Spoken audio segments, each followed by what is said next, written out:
Things are gonna get crazy!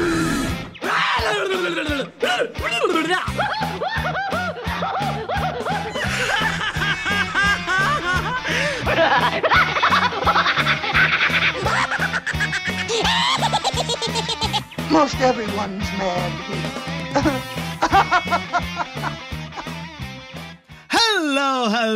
Hello, everyone. And as you can see here, this is no ordinary episode of Animat's Crazy Cartoon Cast. For today, we actually got a very special episode where I have not one, but two special guest stars. One is actually someone that you may be familiar with. He is a little bit of a regular in Animat's Crazy Cartoon Cast, and another is a newcomer. So please welcome everyone, Morgan and Gus. Boys, how are you doing today? Fantastic. Fantastic. Well. You go through a long day of yard work, you rush home, you grab a nice coffee, shower, and you think to yourselves, I might be late, but fashionably late. Let me tell you, every time I come to this podcast, I bring something with me. 1 year, I gave you fan art. 1 year, I showed a clip of an upcoming episode. This year, I have brought another comedic piece that has been following my life ever since. Ooh. And he appears to be unknown that he's stuck inside a cube for the past 12 hours. No, I'm trying to find the funny person. Where is he? It's probably the Eevee ripoff on his microphone. Nah, I'm just kidding. Hello, where's the funny guy? There is a funny guy at the end of this podcast. We got somebody special. We're just waiting for him. You skipped the ad! We know that somewhere at some point there will be a funny person in this podcast. I don't know who. I don't know when he'll appear, but he will show up. Maybe. There's a funny person here. Can you spot it? Who said that? Dare you? I'm alive on my time. I love that. I love that stuff. I do. Yes, but I could tell you guys, this is already off to a great start. I know we're gonna have a good time, but before we do get things started, however, there is one thing that I do want to mention, however, and it's a little bit of sad news, though, because just recently today we have heard of the unfortunate passing of Ralph Eggleston. Ralph, if you guys don't know, is the director of the Pixar short For the Birds, as well as being a longtime Pixar veteran for several different Pixar films. Like, he played a very significant role in why Pixar's animation is considered top-notch and some of the greatest in the field today. And it's very unfortunate to hear that he passed away very young at the age of 56 due to cancer. Guys, are you familiar with Ralph Eggleston? I remember that short For the Birds, and it's interesting because I'm looking at his filmography, and he started as an art director on a lot of projects. He was even an animator for some. Well, some of them were uncredited, but they were mostly the early Scooby-Doo direct-to-video films, like Zombie Island, which is Ghost, Alien Invader, Cyber Chase. So clearly he worked the ladder up, and he was production designer for a lot of Pixar stuff. Some good, then you have Cars 2, but let's focus on the good stuff. But wow, the history this guy had, how he transitioned from 2D animation to digital work, and I feel terrible because For the Birds is one of my favorites. He really knew the timing, the jokes. I mean, I know there's other designers, but just like the energy and stuff and that kind of thing. It's like, I'm glad he was still on there doing work for them. It's just a bummer to see people like that go. No, it's very unfortunate. Even for me, I grew up with For the Birds, and it's always been one of my favorite Pixar animated shorts. And seeing the kind of work that he has done, like if you have an art of book of a Pixar movie, there's a very good chance that it would feature some art actually created by Ralph Eggleston, and it is highly admirable. And again, you could tell that he played a significant part in giving that Pixar touch to the visuals, that the art, like the very immersive art style, is really thanks to him. Yeah, and even if you look back too, like there's a whole Not really an extended history, but he did like some things, like a storyboard artist for the Krusty Gets Bus episode of The Simpsons. Oh, a classic one. Really? Yeah, of all the episodes of season 1, that's one that stands out to me the most because of Brad Bird. But even then, you need a planner to get those scenes out. And judging from the atmosphere and the tone of some of those scenes, I'm glad he was part of that production. Mm-hmm. Absolutely. Yeah, Gus, you have any words? I would love to see. Well, I had to get a refresher because I was like Ralph Eaglestein. Then you brought up the Birds. Then Monsters Inc. and Wally. And I was just like, oh no. And then when Morgan mentioned Scooby-Doo on Zombie Island, because I love Scooby-Doo on Zombie Island. That's one of my favorite animated movies. So knowing that he passed away, especially from cancer at a young age too, this is 56. That's just really sad. Yeah, it's very unfortunate. And as you were saying, Morgan, by the way? I forgot, but I will say it's very admirable to see the people behind the scenes have like a very solid pillar to do major things like that. But like I said, with his contribution towards Krusty Gets Butts episode, if they exist, I would love to see the storyboards for the scene where Bart is in his room surrounded by Krusty merch. Because that's one of my favorite scenes of the episode. It hits so hard. I'd love to see his work if he storyboarded that scene. Oh, absolutely. So yeah, it's just a quick mention to bring up someone who is a massive animation legend and a Pixar veteran who has contributed in some of like the best animated movies in recent years. So may the man rest in peace, and may his legacy live on. Given the timing that they released a new Blu-ray of Fern Gully, there's going to be a lot of people going after that one, given his work on that, the more I think about it. Oh, true. Yeah, he was an art director for that one. That is true. Yeah. But anyways, now that we got that out of the way, I think it's time that we do begin the fun. So, Morgan, Gus, are you ready for today's episode of Animat's Crazy Cartoon Cast? Well, my body is dipped in biofreeze. I'm well shaven. I have conquered an entire growing swamp of sadness. I have half a glass of Aha Apple, and it's not even 8 o'clock yet, and there's no moon out. So I'll take that as a yes. Gus? Yeah. So much my rendition of Blues Brothers. I never saw Blues Brothers 2000. Good. Keep it that way. Good. Yeah, I am ready. Perfect. Now, Chatwall, are you ready for today's episode of Animat's Crazy Cartoon Cast? Let me hear it, folks. Are you all prepared?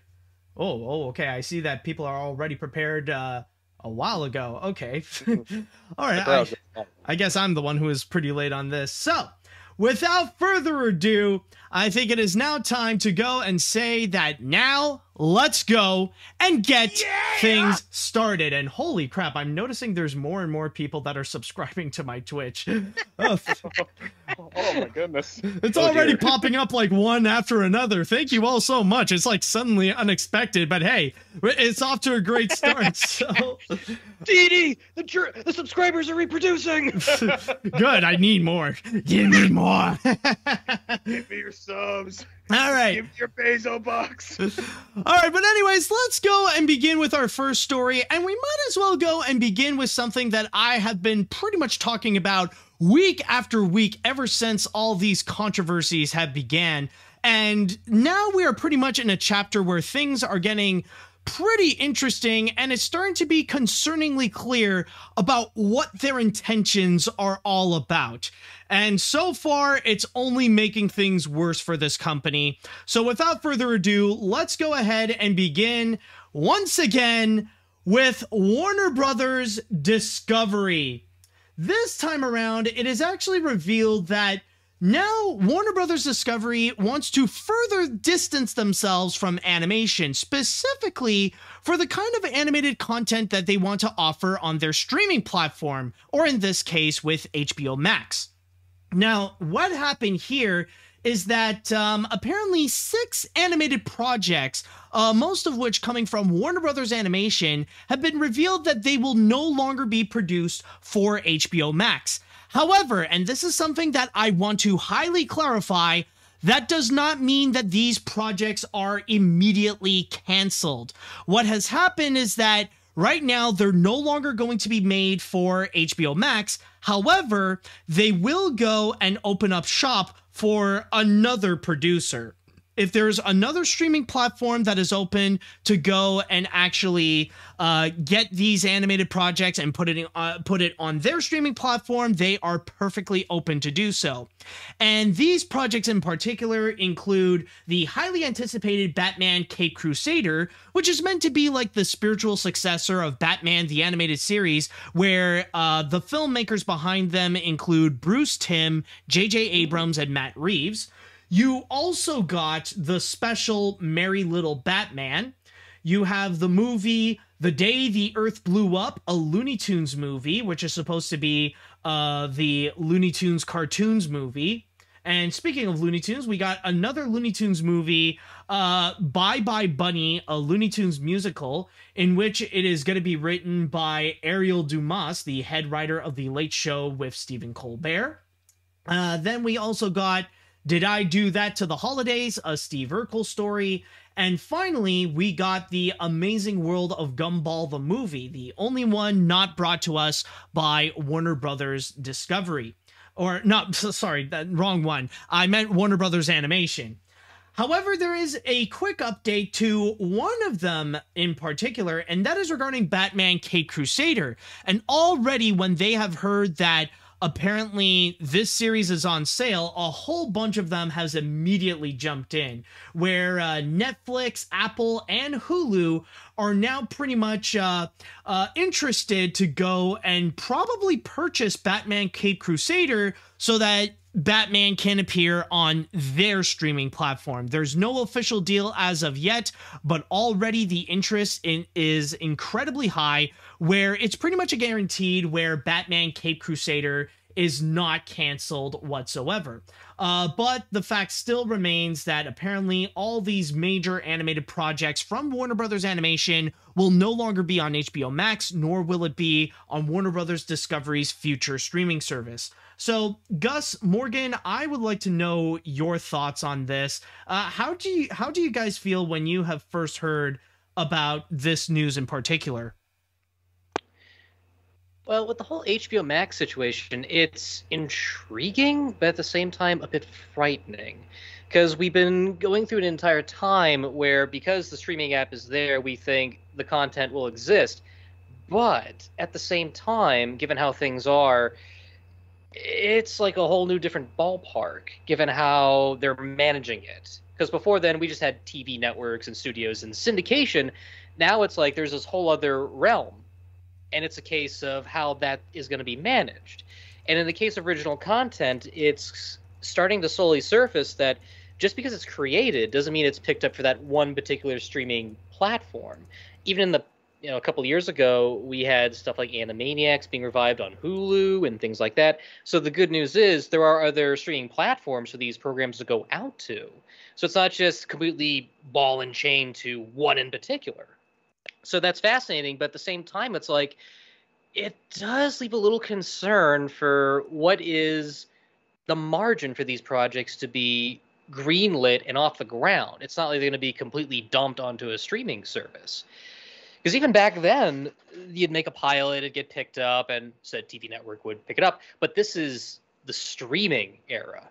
Even if we're in like the Silver Age, I'm technically saying the Silver Age, I could be right or wrong. But now we're sort of going into that focus where we're getting a little more of a strainer effect on it, that there is some things that can take off and go, or they won't take off at all. And I'm glad to see that these projects do have a life beyond.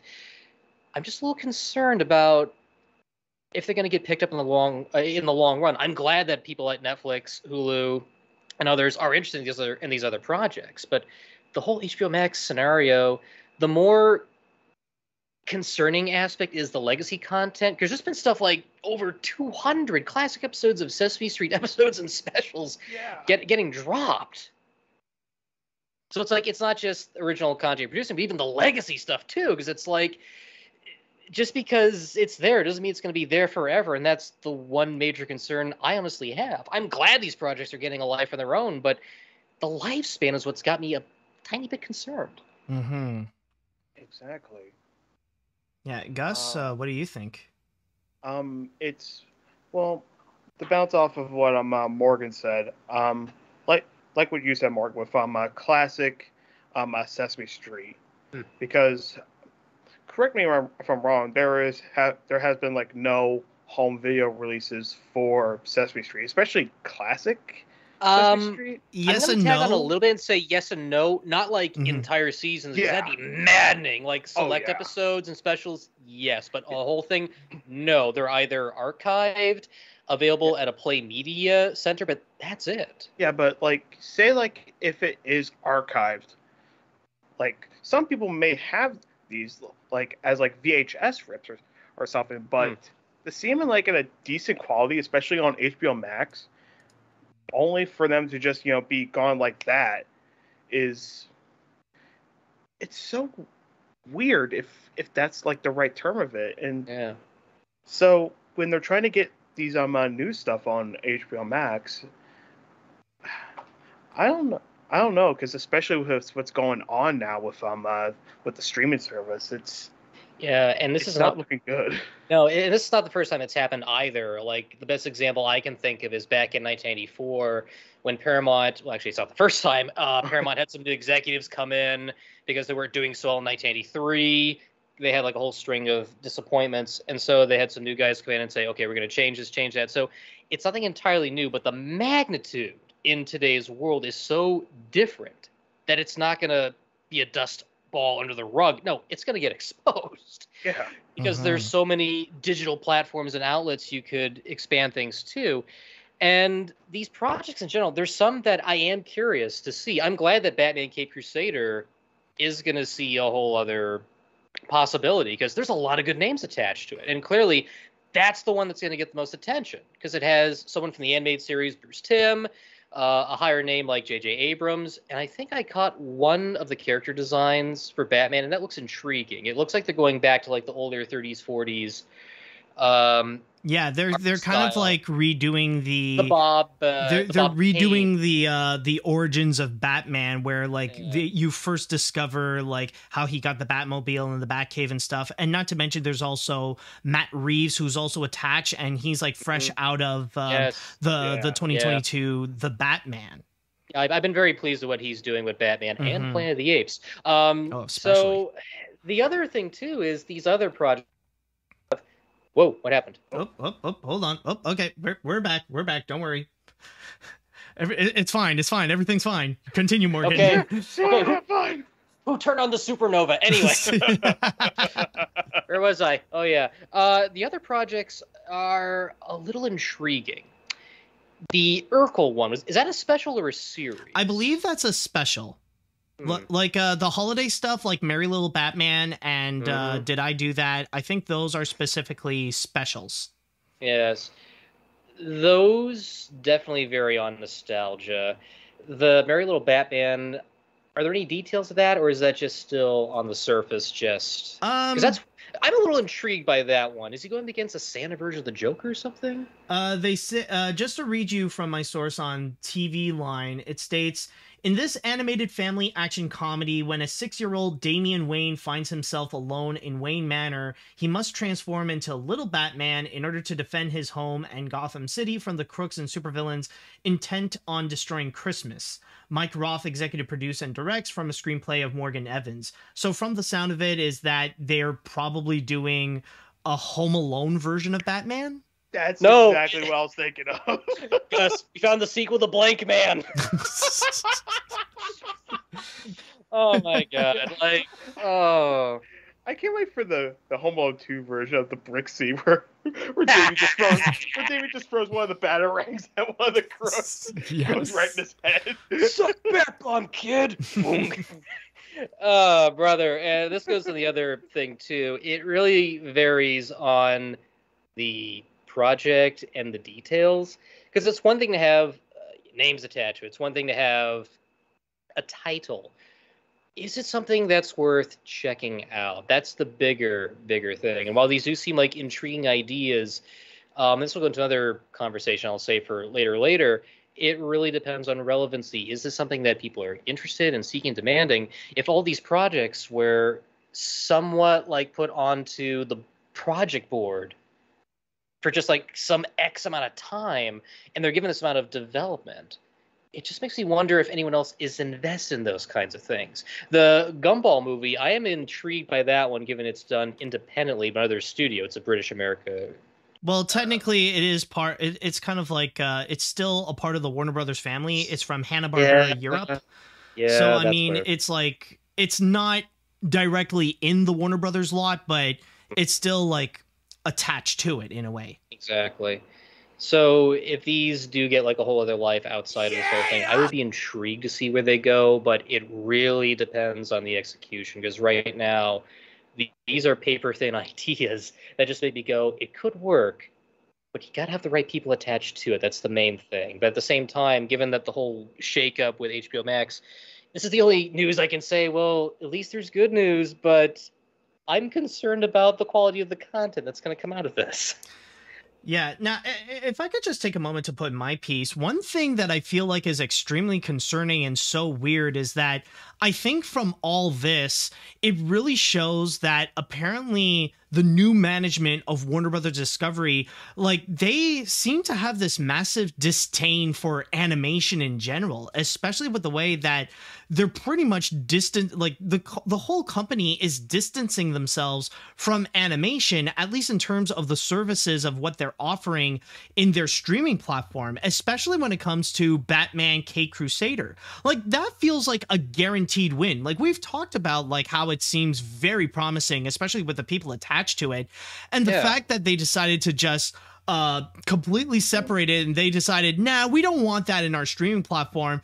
That raises a lot of concerns, and like, you really do question what kind of direction that they want to bring HBO Max, because like, we've already seen like their recent history with just taking off a whole bunch of different animated content, not just what we have seen with the upcoming stuff, but even the things that were already on HBO Max and really doing numbers for them, like already highly acclaimed shows like Infinity Train, OKKO, Mighty Magiswords, and several others, like already that has their own prominent fan base and probably has done some good numbers for HBO Max, and they decided to just cut them off entirely. Like, anything that would be an HBO Max original is full on dead. In fact, there's something that I want to ask you guys. Have you seen the internal memo of what they did inside Warner Brothers Discovery in terms of the demographic for HBO Max and Discovery Plus? Oh, this I gotta hear. I got it. You don't Bring know. the bombshell. Bring the bombshell. Okay, so apparently this was discovered, like, I found this on a tweet by Discussing Film, in which they discovered it through an article from Daily Beast. And apparently this internal graphic, apparently they mentioned about what kind of people watch HBO Max and what kind of people watch Discovery Plus. And they stated in their memo that HBO Max audiences includes diverse groups, single people, hybrid car drivers, no kids, uses social media. While Discovery Plus, their watchers include white people, married people, SUV/minivan drivers, no social media, and might have grandkids.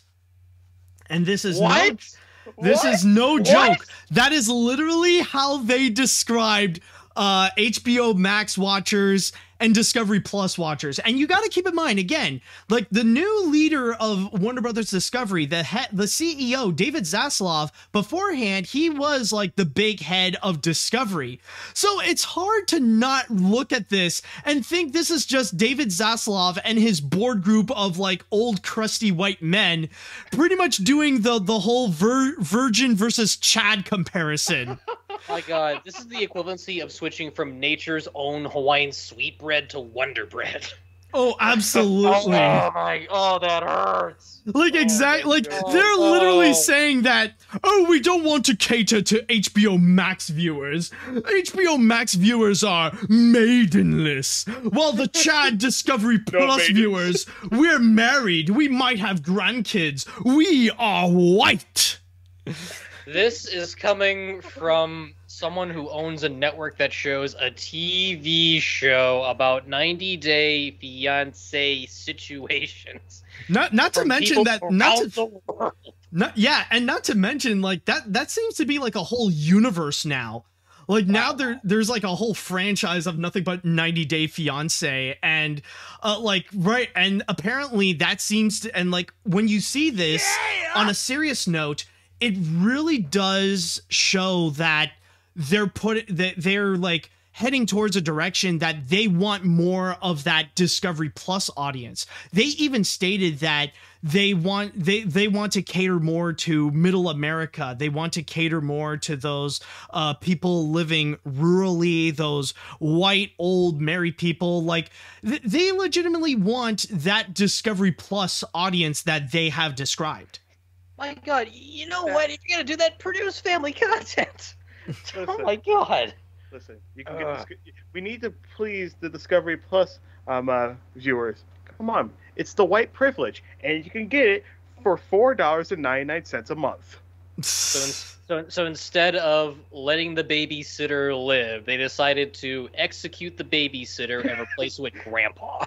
Basically, that's exactly what they're doing with the content. Oh my God! Like, okay, that is dumb. I'll give leeway to Netflix and Disney Plus. At least the animated content there is like family friendly. You got stuff like the Cuphead show, Owl House, to an extent Owl House, because that goes into like really dark territory. But at least it's open to like so many general audiences. And what's wrong with sitting there with your child and watching all this stuff and seeing them have a good time and you joining in? It's like screening the Neverending Story for the first time. You're removing that aspect and saying, no, let's not do this direction. It's like, well, there's a whole chunk of the audience right there. Yeah. No, we need to have grandparents, white people.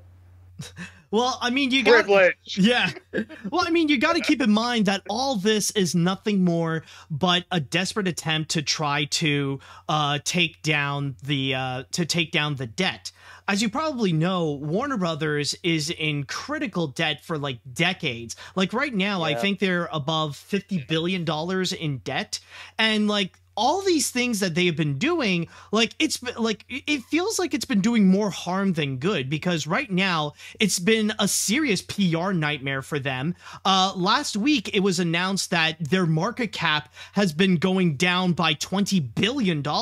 And not to mention, there have been some recent reports in which all the tactics that they have been doing, like it's been becoming so much worse in terms of their relationship with talent, where agencies and even executives are telling their representatives and their clients to not work for Warner Brothers, to stay distant from that studio, because things have been going so much worse. And it looks like they're heading towards a direction where it looks like they want to cater more to Discovery style reality shows more so than creating legitimate, strong content. And it's just been more and more of a dumpster fire. So it's crazy to see how like all these decisions, it's just been making things so much worse for them. But yeah, like honestly, there is one thing that I do want to ask you guys before I ask the audience about what they think. Like with everything that's been going on, with all the controversies, do you think that David Zaslav is going to last long at Warner Brothers Discovery, or do you think do you think there's going to be like a management switch pretty soon?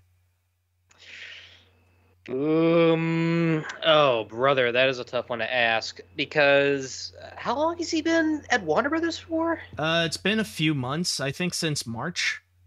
Brother,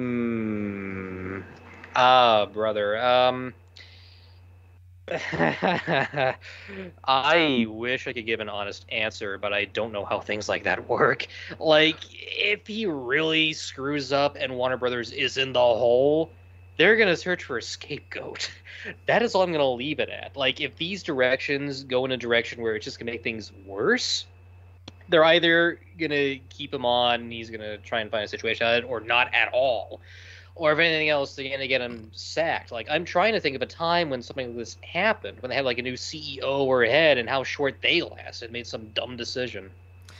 Yeah, I mean, it's tough to really figure out when they did so, but I mean, there have been a history of when executives have been doing so poor of a job that they're crushing down the business that they would have no choice but to be kicked out.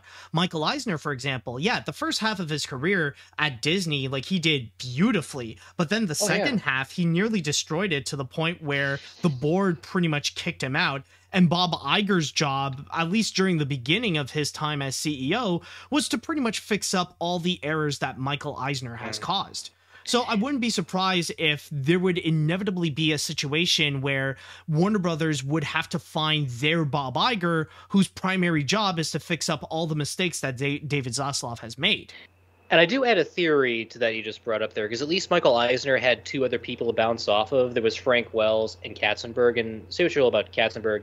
At least with Wells, he was there to keep those two in check, and they bounced off each other. There were ideas, good ideas, and when Wells sadly passed away in a very tragic incident, it was just Katzenberg and Eisner, they split, and it was just, I'll go this way, I'll go this way, without having that ability of someone else there and having someone bounce off those ideas and question what direction to go in. That's what's just going to fall apart. I think, from my perspective, you need someone else to be there and say, I don't think this is a good idea. Maybe go in this direction. Not really a devil's advocate, but at least a second opinion on these things. That's my theory. That's my theory. Yeah, of course. And I mean, not to mention that it's going to be hard to imagine because David Zaslav is also changing up all the higher ups where, as I mentioned before, like it was not a joke to say that his board, his board group is pretty much a bunch of old crusty white men, because he was actually going out of his way to fire anyone who's part of a diverse group, whether it be women, people of color, or whatever, get rid of them and replace it with his old white men that basically would just blindly be on his side. So like at that point, it feels like he's trying to shape things up where he doesn't, like, he won't be going anywhere soon because he's surrounded by his yes men.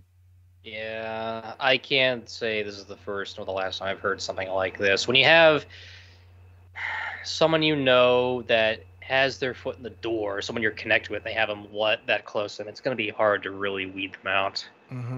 Case in point, Lassiter. Moving on. Yeah, oh boy, yeah, that's true. So, with that said, I would like to go into the chat wall, and I want to ask you all, what do you guys think about the whole situation with how they're treating animation? Do you have any thoughts in regards to Warner Brothers Discovery's new treatment to animation? Just let me know your opinion on all this. Yeah. I don't know. What do you think, Beaker? Me. Good point. Let's see what we got here. Cracks Knuckles, the burning bridges of their talent and executives, removing content, killing off diversity for white Americans, and adding on, they are now positively getting investigated by the government for racial discrimination due to the cancellation and firing of people of color and projects related to it. Oh, that could be a thing, actually, because there have been some talks that, like, they legitimately can do that. Shareholders, if you love money more than anything, then here's a solution for you to make money instead of hemorrhaging it. Fire David Zaslav. Why do you hate animation more than you love money? Let's see what else we got. Just when you think this can't get any worse, Warner Brothers Discovery finds a way. I am honestly upset that they decided to not have these projects to be on HBO Max. Even if they would get picked up, it is just giving Warner Brothers Discovery a bad name, and they are just destroying their reputation. Between this, the Batgirl cancellation, the refusal to cancel The Flash, it just makes David Zaslav look worse. Ooh, boy, this is very devastating news to hear. WBD is abandoning animation in favor of catering to white audiences and people who may have grandkids with shows they provide. I was like, are you really serious? Come on. Good thing that Batman Cape Crusader and the Looney Tunes projects are not canceled and can be brought to other streaming services, and I believe that Hulu is the best option considering they put out the Animaniacs Revival on that platform. And yeah, I do agree. At least with Hulu, there's a little more diverse content. It's not just live action stuff. There is animation. There is a whole wide variety of movies and stuff.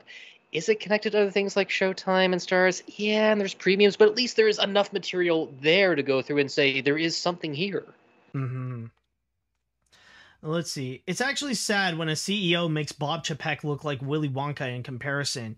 It is especially sad because these movies are special and specials sound absolutely great, especially the Amazing World of Gumball movie. If Zaslav wants to redeem himself, and that's a really big if, he needs to do a Yosemite Sam special where he's driving a truck, but not just any truck, a cum truck. We ain't hauling milk, varmint. If you don't understand what I mean, look it up. Oh my god. Wow, I don't want to see Yosemite Sam do that. I'll leave you to fill in the context. I'll give you the milk of death now. Oh my god. Frackin' varmint. Well, let's see. Exquisite. I'll read two more before we move it. on. This is a shame that WB, a 100-year-old studio, by the way, given that it will turn 100 next year, that first brought us Bugs Bunny and so many classic animated icons, decided think about that. Oh my god. decided to distance themselves, distance their own animation division, and appeal more to Discovery audiences instead. It just disgusts me upon hearing this. The more I hear anything bad from Warner Bros. Discovery, the more I would want to hate WBD overall. Okay. This is just upsetting to me. I was looking forward to the Amazing World of Gumball movie, Driftwood. Oh, that's right, Driftwood. That movie got fully canceled. Bye Bye Bunny, a Looney Tunes musical, and Batman Caped Crusader. I felt very frustrated and disappointed at this news. The only person to blame at Discovery is David Zaslav, since he does have a distaste of animation. Maybe collaboration to Warner Brothers and Discovery wasn't a good idea. Well, at least WBD is losing billions of dollars if you watch one of Valsky Bum's videos. Well, I mean, as I mentioned, that they have already lost $20 billion and probably more so far in market cap. And I think that would be the key of kicking out David Zaslav, because the whole goal of all this is to go and pay off some of the debt. And if he fails to do so, and if he ends up adding more to the debt, then there's pretty much no chance that Zaslav would have a legitimate future in WBD. Yeah. I think the other interesting thing, too, is that they seem to, they're looking into content of previous properties and IPs. But the thing that's got me a little curious, too, is that if they're so popular like Batman, why have it be on a whole other streaming platform? This is a very, very strange time we're in. Yeah, why kick out any of these streaming shows? Why kick out any of these projects? You think they would do very well when you're planning to do that big combo of HBO Max and Discovery Plus in the future, but the thing is that it really says a lot when you got something that would be a big seller like Batman Caped Crusader, and you decided, no, it's not worth it to put in our streaming service. I think that's pretty much a big tell that it's not it's not really about it's not really about the money or anything. It's there's a problem where there are some higher ups who hate animation for some reason. They just don't see the trends. Exactly. Now, with that said, let's go and jump onto our next story. And with this one, we're kind of transitioning a little bit, where we are going to go and talk about something related to the WBD controversy, and that is regarding the fact about the cancellation of two nearly completed feature films, Batgirl and Scoob Holiday Haunt. And recently we have heard that there is no chance that they would go and be on the big screen or that the public would ever go and see them, despite the fact that both of these features were 90% done. You just give them a couple of more $1 million each, and they would be ready to present either on HBO Max or on the big screen. However, recently, there have been some reports that mention that even though the chances could be a little bit small, there is that possibility that maybe, just maybe, they could legitimately see the light of day. And this is actually an article that first brought up in regards to Batgirl. And in this one, from The Hollywood Reporter, they have mentioned that a few days ago at Warner Brothers Discovery, they actually had a funeral screening where the people of WBD and the filmmakers of Batgirl all came together to have this one screening of Batgirl to present all the hard work that they have done over the years, to present like what the movie could have been, even though that there might have been a few things that are not 100% finished. And basically they wanted to give them that screening before they would ultimately go and just lock it up in Warner Brothers vaults. However, because of that, apparently there have been some reports and some speculations because of the fact that they didn't destroy all the footage entirely. There could be a possibility that maybe WBD is keeping it in the vault, and that maybe because of that, it could actually see the light of day, that maybe there is a chance that Batgirl could one day come out. And this is actually coming from one little section here, right over here, to which it states, reading from my source on The Hollywood Reporter, several sources suggest that Warner's might make the drastic move of actually destroying its Batgirl footage as a way to demonstrate to the IRS that there will never be any revenue from the project, and thus it should be entitled to the full write-down immediately. Other sources dispute that notion, noting that there are other projects that still have footage locked away that will never see the light of day, such as HBO's first Game of Thrones spin-off pilot, Blood Moon, an hour of television that not even author George R.R. Martin has seen. There is also the possibility that Warner's could, down the road, decide Batgirl is worth releasing and pay back the government its tax liability. And the same can also be said about Scoob Holiday Hunt, which is supposed to be the straight-to-streaming midquel to 2020 Scoob. And in a Hollywood Reporter newsletter, it has mentioned, reading from my source here on comicbook.com, that sources have reportedly told the Hollywood Reporter that about 90% of Scoob Holiday Hunt is already complete. In addition to the score, the ADR work is also done. It apparently needs a bit of polish to take it over the finish line, and it is estimated that it will cost about $2 million. The movie costs around $35 million to make, and the Hollywood Reporter speculated that the decision to complete the film is a backup plan in case they change their mind about a release down the line. In the event of a reverse decision, Warner Bros. Discovery could hypothetically pay back the government tax write-down. THR also hilariously suggested the hashtag release the Scoob tax cut. So I would like to know from you two, do you think there is a possibility that we would end up actually seeing Batgirl and Scoob Holiday Hunt? Gus, I think you'll do this one first. I already yacked my ear off last time. Well, first with Batgirl, if anything, I do hope we get to see this one day, because the fact that, because when we first heard about this near the beginning of the month, where they essentially shelved the movie for essentially a tax write-off, because in my opinion, I could be wrong here, but I think that's a really, really dumb reason to shelve a movie and just not release it to the public. Because, like, would it have been, like, say, good as The Batman? No, absolutely not. But the fact that there's so many people who worked on this, people who put their time and effort into making this movie, just to have it be gone it's really frustrating.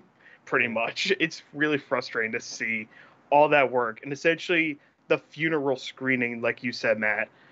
I'm genuinely not surprised nobody there just wanted to punch somebody at Warner Brothers or Discovery, because I would just be fuming with anger from just seeing all my work just go down the crapper. I'm surprised that these are funeral screenings and not like work in progress analyzations. Like, here's what we've done so far. What do you think of this ordeal? I don't know if this is worse than the Roger Corman Fantastic Four movie getting locked up and burned. Well, here's the difference. I don't even think a film print of that movie exists unless it's in a landfill. Like, if it does exist, it's probably in a very, very low quality, like, VHS rip. You'll be surprised. There's actually a Blu-ray copy of it around here somewhere. Oh. But it's like a super video rip that someone Right. located. Like, oh, brother, the only... Man, I was like debating about this back and forth, back and forth.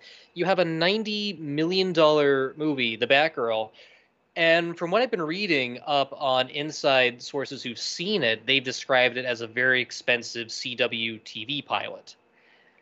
And if that's the case, then why not send it to television? Make it like this big one-night event thing, but times are different. Times are very, very different. It's not like they have additional revenues to literally drop this in. They literally have something, and it's either a case where they don't know what to do with it, or they're just saying, no, tax write-off, we're getting rid of it. Like, the best example I can give was when Full Moon Features was at Paramount, and they had a movie called, Gus, I'm sorry to bring this up, Shrunken Heads. And, okay, so the story goes, and I'll be short because I don't want to go off track here. They were going to do a theatrical film. They had, like, a lot of money poured into it, like $3 or $4 million. I'm not kidding. And to describe the experience, they screened it for executives. But the problem was, picture Stranger Things, the cast of Stranger Things. But they get killed off in 10 minutes. They come back as super-powered floating shrunken heads. That's how you can't do this thing today. And according to Charles Band account, after they screened it for the executives, one of them came up to him at the after party and said, yeah, I don't think this movie is going to theaters. And Charles is like, I would have thought the same thing too. So that got dropped to home video. But here you have a movie that's established from a well-known property, in this case, Batgirl, Barbara Gordon.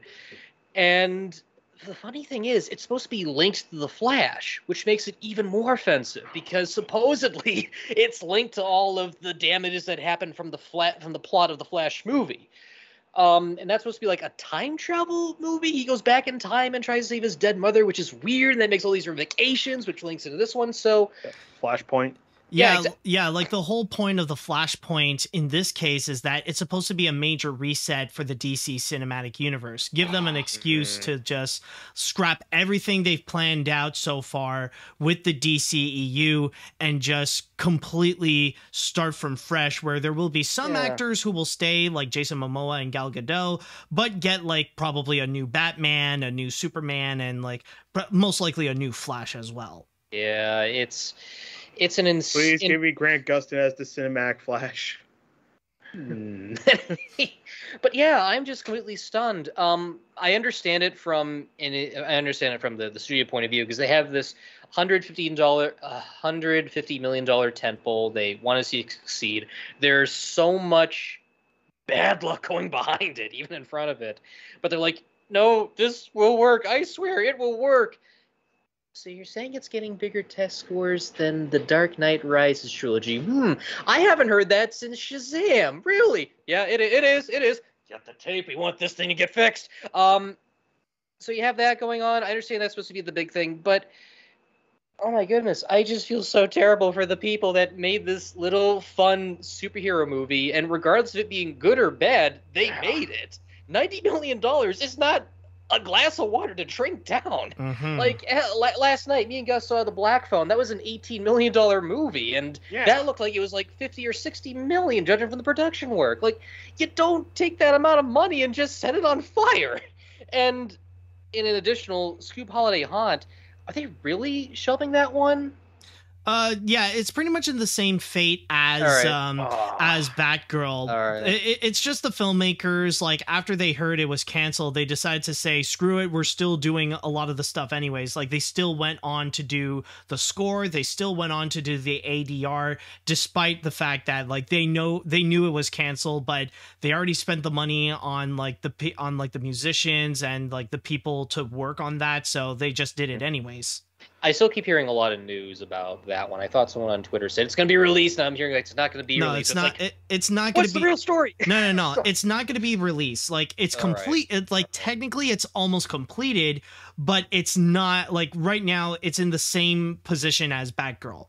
Yeah, this is not the day and age where you can just dump something onto television or dump something on home video. It's a case where they have a product, and even if it surprises me that even if it is completed, it still has a chance of either being not getting finished going forward or not. And if they were to make this a theatrical release, they would have to do either some additional photography to really kick it up a bit and make it look like this big expensive blockbuster, but even that would cost a whole lot more too. So I do want to see it out of curiosity, given so much behind it, despite the fact that Michael Keaton is just like an extended cameo. But I just feel so terrible. I really do. You get your heart and soul into this one big thing, and then it's just going to get locked in the vault until who knows who's going to come along and say, yeah, maybe it's time we release it. But that falls on the heads. Like, it's their interest, mobility, and it's more like all the chances are not good. Yeah, and I could be wrong, but I remember a while back when I heard that Scoob Holiday Haunt was being shelved. I think it was from one of the people who worked on the movie. I think it was one of the animators, I believe, when they were just really distraught that this was being shelved. And the fact that it's somebody who really worked on this, it legit breaks your heart when you hear about it. Essentially, all that work being done to a massive project, whether it be something on the lines of the Batgirl or something as small as a mid sequel to Scoob, it's just really, really sad. Yeah, and compared to like some of the Scooby-Doo projects we've seen, oh, I know about that. We're still mad over Happy Halloween Scooby-Doo. Like, we're not gonna go into spoilers for that for a nearly 2-year-old movie, but yeah, it was isn't there a new Scooby-Doo Halloween movie coming up? Is there? Yeah, I think they've recently announced that there's going to be another one. I think because I was trying to look up the thing about Holiday Hunt, I think I saw a DVD cover for it. Yeah, here it is. It's Trick or Treat Scooby-Doo. Oh. Yeah, we came from that era where the monsters are real and it made it interesting, and now they're just going back to no, the monsters are just people in costume. It's like, when did this happen? It's like, just keep in mind, it's like all of us, we grew up with some level of Scooby-Doo, but mostly with where Zombie Island just took it to a whole new level where it usually did not have to be just some random old guy in a Halloween costume. But like, and also, no, I have not seen Return to Zombie Island yet. I refuse to at this point. Same. I don't care for Elvira's in it. No. Elvira was in Happy Halloween Scooby-Doo, but me and Morgan were so mad at the ending that it just killed the rest of the movie for us. We were like a group of like four. We left the room until the movie was over. Yeah, there was a joke where that's how bad it was. There was a joke where Phil was like, let's explain his story. That's why I got these magical glow sticks. And he legit says glow sticks. I'm like, I'm done. No, you can't pass on glow sticks as radioactive waste. No, I'm sorry. All right, it's over. That's it. Bye-bye. No glow sticks for me. Morgan legit left the Skype call after when the credits. He was like, goodbye. And I'm just like, okay. It's like, people could say it's all right. I'm not here to disregard your opinion. It's like, that's not my intention, and it never will be. Yeah. But, man. And that was like, I think it was from the video by Y-Boy and Nero from Toon Grin. Essentially saying that Happy Halloween Scooby-Doo was part of a trilogy where it was the sequel to 13 Ghosts, the sequel to Zombie Island, and this. That just makes it worse, because this makes it a horrible trilogy. Yeah. I mean, my goodness, no matter how much money you put into these things, it's about the effort and the people in front and behind the camera. Yeah. Like, even if you add like a price tag to it, it's about them trying to tell a story. If they're being commissioned, that's one thing, but it depends on the effort going into it. And I just feel so bad for these two projects getting like kicked to the ground. Yeah, and like and sorry to interrupt, but not to mention that it's also the fact that in the long run, they can't really do anything about it. It like, yeah, technically they've been paid for that job, but they have nothing to prove of what they have accomplished. There's nothing that they could tell their friends or tell their family members of like what they have worked on over those years. And on top of that, they have nothing to present on their portfolio or on their resume to say that they have actually worked on that project. So it's kind of like they have this like awkward gap in that year where they can't really say that they've worked on that particular project because, well, that particular project is not there. They have nothing to prove that they have worked on it.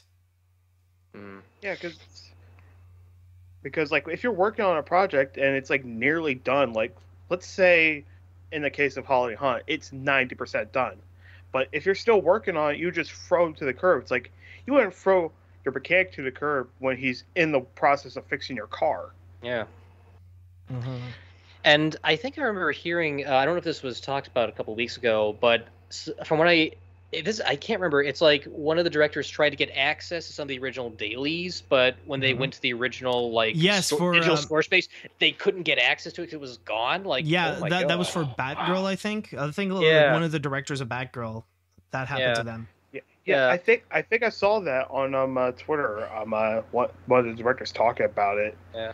And the fact that they couldn't get access to it because it's pretty much nearly gone. That's just really disheartening. So the good news is the movie exists. The bad news is it's going into a zip file far away from your iPhone. No. So it's like the Steve Hams meme where it's just like, so what's going on there? You just see a burning image with with just the background. It's like nothing. Yeah, these are not the days we can just change the locks on the editing room. Now it's just. Now Yeah, it's just you can change it to the trash bin. So to go back to my old question, do you guys think there is a chance in the future we could see either Scoob Holiday Haunt or Batgirl? I'm going to say yes. There's two potential, well, three the more I think about it.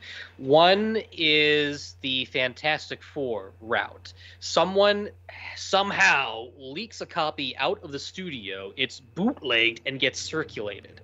That's what happened to the Popeye animatic. It's got out there, and it was all over the world to see, and they were able to analyze what they could take it. Number two, the studio could cave into pressure and just say, well, they're not shutting up about it. It's the Zack Snyder Justice League route. There's so many talking heads. People are discussing it. Let's just get it out there. Let's silence that crowd as best we can. Or option three, which is The Day the Clown Cried, which is where we unfortunately never see it. So there's possibilities where it could happen or could not happen. It really depends on what direction they go with. Oh, yeah. Yeah, for me, I feel like in the current situation, the answer would be no, but only as long as David Zaslav is in charge. I feel like with him on board, there is no way that any of these projects are going to be coming back because, again, he's so desperate to try to collect as much money as possible to pay off the debt that one way that he cannot do is to go and release those projects, because then he would have to prove that they could make money, and there is that risk that maybe it would not. And from there, Morgan is apparently missing. I'm sure he'll come back. But what? Sorry, no, it's just your cam suddenly disappeared. But where'd he go? No, but I will say, blame though, ghosts. but then again, if it does happen, like a scenario where things are really bad for David Zaslav, they have no choice but to kick him out. I'm sure one of the big things in order to repair Warner Brothers Discovery's image is that they will release those movies. It would be massive news and a big PR reparation in order to go and actually release Batgirl, to finally give the fans what they, to give the fans something that they could finally see, and use this as a big marketing tactic to say that a lost media is finally going to be coming back. It's kind of like what they have previously done with Zack Snyder's Justice League, where they finally, there have been a handful of audiences that have been desperate to have that to have that come out, And then finally they decided to make that a big event for the streaming platform to go and actually release it. So again, I feel like there could be that chance, but it really does depend if Warner Brothers has the courage to kick out David Zaslav and find someone else to go and fix up the damages that he has caused. And correct me if I'm wrong, but didn't Zack Snyder keep like a cut of his original movie with him? I think what happened was that apparently he sent someone to steal the footage. Like someone came from what I've heard, apparently I don't know how it was, but apparently from what I've heard, like the original cut that Zack Snyder wanted, or at least as much of the footage that he did, like he sent someone to go and take that footage from Warner Brothers. Like, feel free to correct me if I'm wrong on that, but I think that's what Zack Snyder did. It was like, I thought he just poured it over his computer and kept it with him, and he just like during the pandemic. So I thought that was the story. No, it's a caper they pulled on that one. But you're wrong, Morgan. It was like Indiana Jones. They went in the cave and everything. Next thing you know, the WWE water tower is chasing the guy. Yeah. I would love to see that happen. Oh my god. I don't care if it's just for a one-shot gag. I want to see that happen in real life. Yes. He gets out of the water, but there's all these like homeless. Zach, start the engine. Zach, the engine. I hate snakes, Jock. I hate snakes. Put it back, brother. I'll see the movie too. Don't worry about it. It's part of our budget. My God. So like, it's a shame they can't even get a copy of the movie too. They have to break in and get it. I can't Exactly. They have to get through a laser field this time if I'm the Batgirl. Okay, let's go back to Earth here. Yes, now I would like to know for the chat wall, and now I want to ask you all, what do you all think about the possibility of Batgirl and Scoob possibly having a public viewing, that it could actually get released? Do you think that there is a chance that it would, or do you think that the projects are pretty much dead? Let me know what you think on this. Ooh, they're fuming up right now. Let's see. People give a lot of shit to Disney, and rightfully so, for locking away Song of the South and trying to keep things hidden. However, Warner Brothers has been just as egregious. Look up the 70s horror film The Devils, which they still refuse to release in any form since its theatrical release. Also, IRS, maybe the self-sabotaging shouldn't be tax exempt. If it worked for Justice League, then let's try this. Release the Batgirl cut. Or just release Batgirl. I overall think we might see it one day, but as long as Zaslav is not running everything. I just want to see Zavlos as the Joker just tying up Batgirl. They'll never be free from my clutches. Yes. Seriously, the Devils, half of the stuff that happens in this movie, I can't talk about in this live stream. That's how sacrilegious it is. Oh, so it's like, no, it's like one of those movies where it's like, no, there's a reason why it's blocked. I'll tell you some of it afterwards, because half the stuff I can't even describe, especially what nuns do with the statue of Jesus. That's as far as I'm going. Oh my. Yeah, it's Caligula style with what they do. I have a feeling that suddenly Jesus will become Jim Henson. Yeah. Honestly, the hashtag release the Scoob tax cut makes me think it's referring to the scene in the first Scoob where Shaggy admits to tax fraud, but really, if there's even a slight chance these movies being able to reach the limelight, then we gotta take the odds, because, damn it, I say, by the power of the magic flapping hands, Simon Cowell must be right once again. I just love how Gus was just so sure. It was okay. I was, I love how Gus was so people on the planet that liked it. I just love how Gus was so shocked to hear that Shaggy committed tax fraud. Like, come on, away from the IRS, man. Whoa, save the money, Reggie. Ride the money, Reggie. Start the car. Whoa, where's the barrel? They're coming for us, Raggy. I had the secret stash scoop. No, not the weed, the other stash. Oh my god. I'm really hoping that both Batgirl and Scoob Holiday Hunt will eventually see the light of day. Even if these movies aren't all that good, we should all take into consideration that so many people work so hard on both these movies, and all of it is just being wasted to save money. I'm sorry, but how is shelving 2 movies from some of your most popular brand IPs, DC Comics and Hanna-Barbera, are gonna save you money and make you look good? That is a good point. That is a really good point. Yeah, and not to mention, there's one thing I want to add also about like the audience score, like the audience rating, because I know some people use that as a legitimate reason to justify the cancellation of Batgirl. But then again, I have heard reports that apparently the test score that Batgirl got is no different than either Shazam or It, and that didn't stop Warner Brothers from actually releasing those movies. So that's something that I feel like I can't really buy, because again, like, low audience scores doesn't mean jack all, really. I mean, have you seen some of the stuff that Warner Brothers has released? I mean, if they're able to put out Suicide Squad 2016 no problem, then I think honestly the release of that is not because of the test scores doing very well. Yeah. I feel like the Popeye animatic leak might have ruined the chance of Batgirl or any of the canceled animated stuff being released. I feel like that moment made a lot of studios concerned, if not outright paranoid.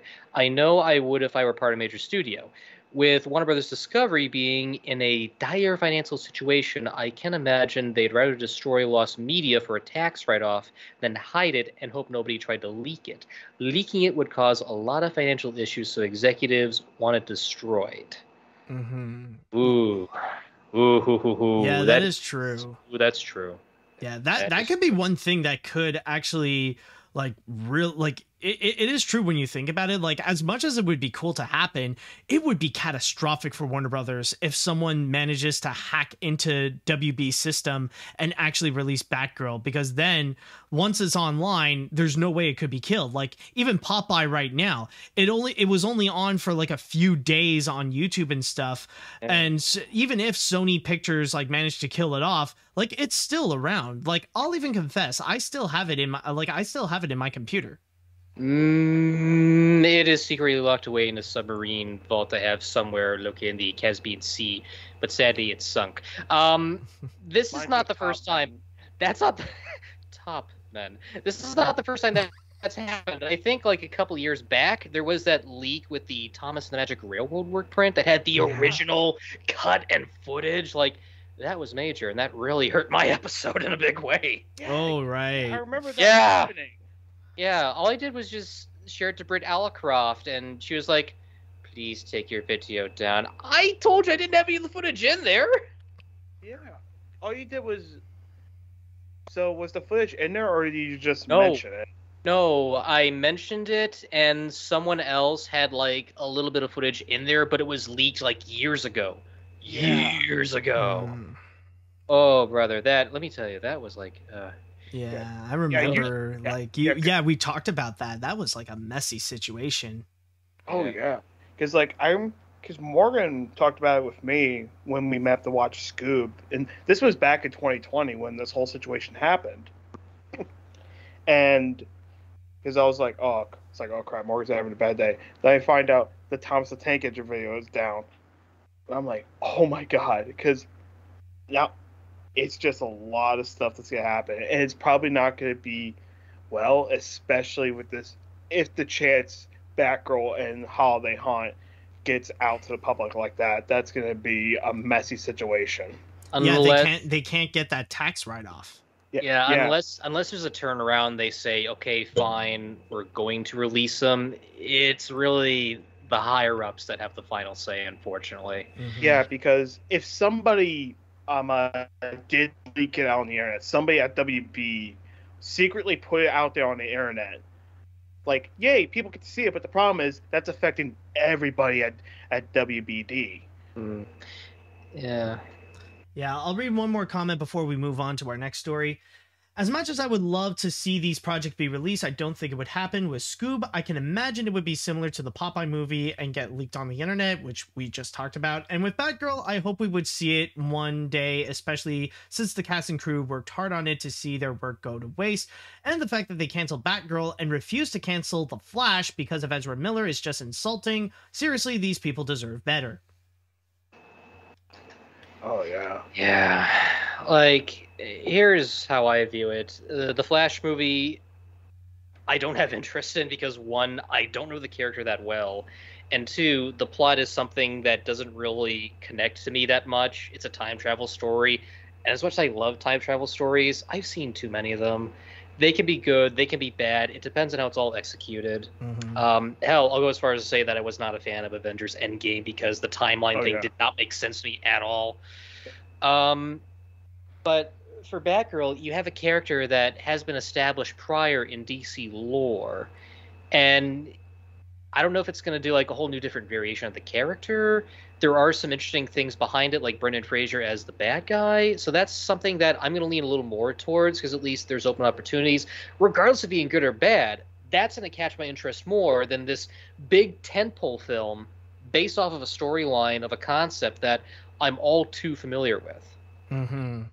That's just my 2 cents. So I'm not going to like be biased or anything. I'm just saying that's where my mindset is right now. It's like I'm going to be more interested in the movie that's being buried as opposed to the one they're trying to fix up with Band-Aids and duct tape. Yeah, absolutely. And when I mean Band-Aids and duct tape, I mean the PR. Yeah, so with that said, I think it's time we move on from all the WBD trouble, and now it's time we go and talk about a particular trailer. So, boys, I'm sure, I think it's safe to say you guys enjoy Walt Disney's Pinocchio, have you? Oh, Gus, would you like to tell the great people out there watching something you told me that made my teeth almost drop out of my mouth when I jaw dropped? What was this again? Disney animated movies. Oh, Disney animated movies. And how you're kind of a beginner. Yeah, I'm still a beginner with some Disney live action movies. Don't get me wrong. I did watch Pinocchio when I was a kid on VHS. I did watch it with that. But there's still some Disney movies I'm trying to get into. I know Morgan one night wants to try to show me Aladdin. Because I'm doing a whole holiday special at the end of the year that I've been doing for years. And Aladdin is part of that. And what I like to do is like watch it's essentially the 1990s holiday specials where I just cover movies released from November to December, but in the 90s to kind of show like patterns and things like that. And the next one I'm doing is on 1982. And I like to watch them with like friends and stuff to get their reactions and things like that. And Aladdin is on the roster for the next one, along with Muppets Christmas Carol. So it's like, ooh, I want to see if these hold up very well. So, brother, I grew up on Pinocchio. There's a lot of Disney movies I like, and it's hard for me to say where that goes. And it's been a weird year. First, we get... God. Oh, my God. I'm blanking on his name. I should remember it. Pauly Shore's Pinocchio. All those Pinocchio. And now we're in the eye of my bad. Father. We have to go through those two just to get to Guillermo del Toro. And I'm still concerned about del Toro given the concept and setting. It's like, it could be good, but I'm reading the premise on paper and it's like, fascist Italy, you say. I'm getting non-flashbacks of Nutcracker 3D. It's like, could be good if they work it in right. I'm just nervous. Yeah, you see how it is. It's like, okay, I'm sorry. I'm going back to the Bio del Pinocchio. Father, I need to be on my own. I got the whole world to see. What have I done, man? What have I done? Maybe that will be the better of the three. There's this scene where a cat shoots an apple with his finger. Oh my God, yes. But who knows? I mean, like, before we even get into Guillermo del Toro's Pinocchio, we still have to go through Disney's version. So with that said, let's go ahead and check out the trailer for the live-action remake of Walt Disney's Pinocchio. This is my first time seeing this trailer. and gentlemen, Great when you are, everybody. I present to you It's on now. Like, the eighth wonder of the world. España de la Sierra Batia de la Sierra no, the Pride of Blue Fairy.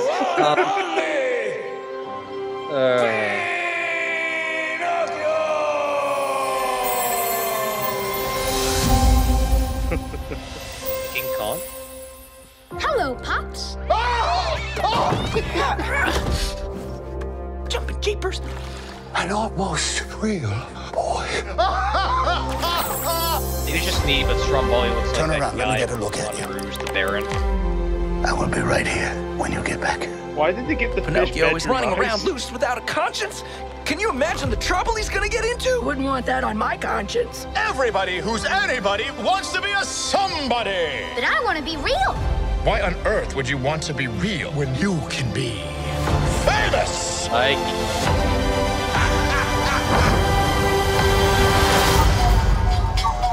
Pinocchio should have been home by now.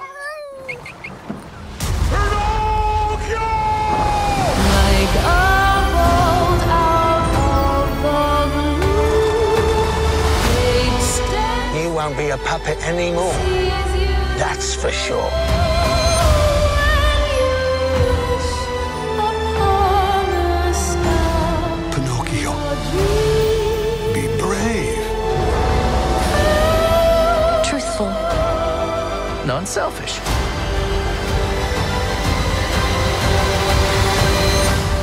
You will always be my real boy.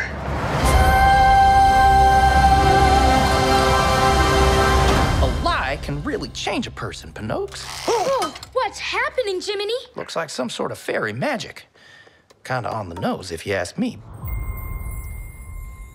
So that is the live action remake of Pinocchio, which is actually coming very soon, next week actually, on September 8th. Now, boys, what did you think of that trailer?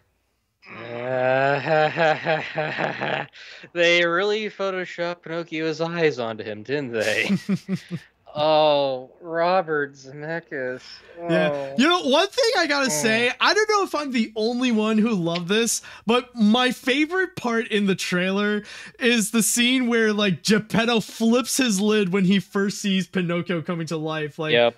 just this moment. Like, he even throws the cat. Like, let's just see that again. Hello, Pops.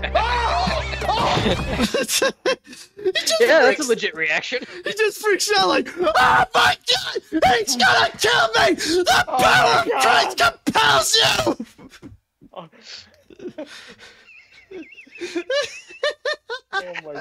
Oh my god. It's just like, all right, what's going on here? Oh, my puppet's alive. Okay, holy hell! And just the addition of, like, throwing his cat. I'm surprised you didn't throw the cat at Pinocchio. Scumpy girl. I choose you, meow meows. Meow meows. Oh my god. Meow meows used pounce. It was very effective. Yes. You know, I want to see something. It's probably going to be a really dumb joke. I would love to see the cat use Pinocchio as a scratching post. It would make no sense, but cats do that. I want to see that happen. Here's where I stand. I know Megan saw this trailer and she's like, not interested if it's just going to be a carbon copy clone. My issue is, okay, it's going to be a carbon copy clone. Carbon copy clone. Fine. But why does it have to look so dark? Bring in the contrast. I don't remember Pinocchio cinematography looking this dark. Add in some brightness here and there. Oh, that kind of dark. Okay. Yeah. You gotta specify because Pinocchio. Let me to elaborate. Yes, the colors are there. It looks colorful, but my goodness, did they shoot this with like less lighting? Like you can see extra shadows and the black levels are heavy. Like increase the contrast on this thing. Like that's my issue. Like if it's just for the Pleasure Island scenes, fine. All the power to you. I can see that working because it is supposed to be ominous and nightmarish as it builds along. But we have whimsical scenes like Pinocchio coming to life, going to school in the Stromboli Theater.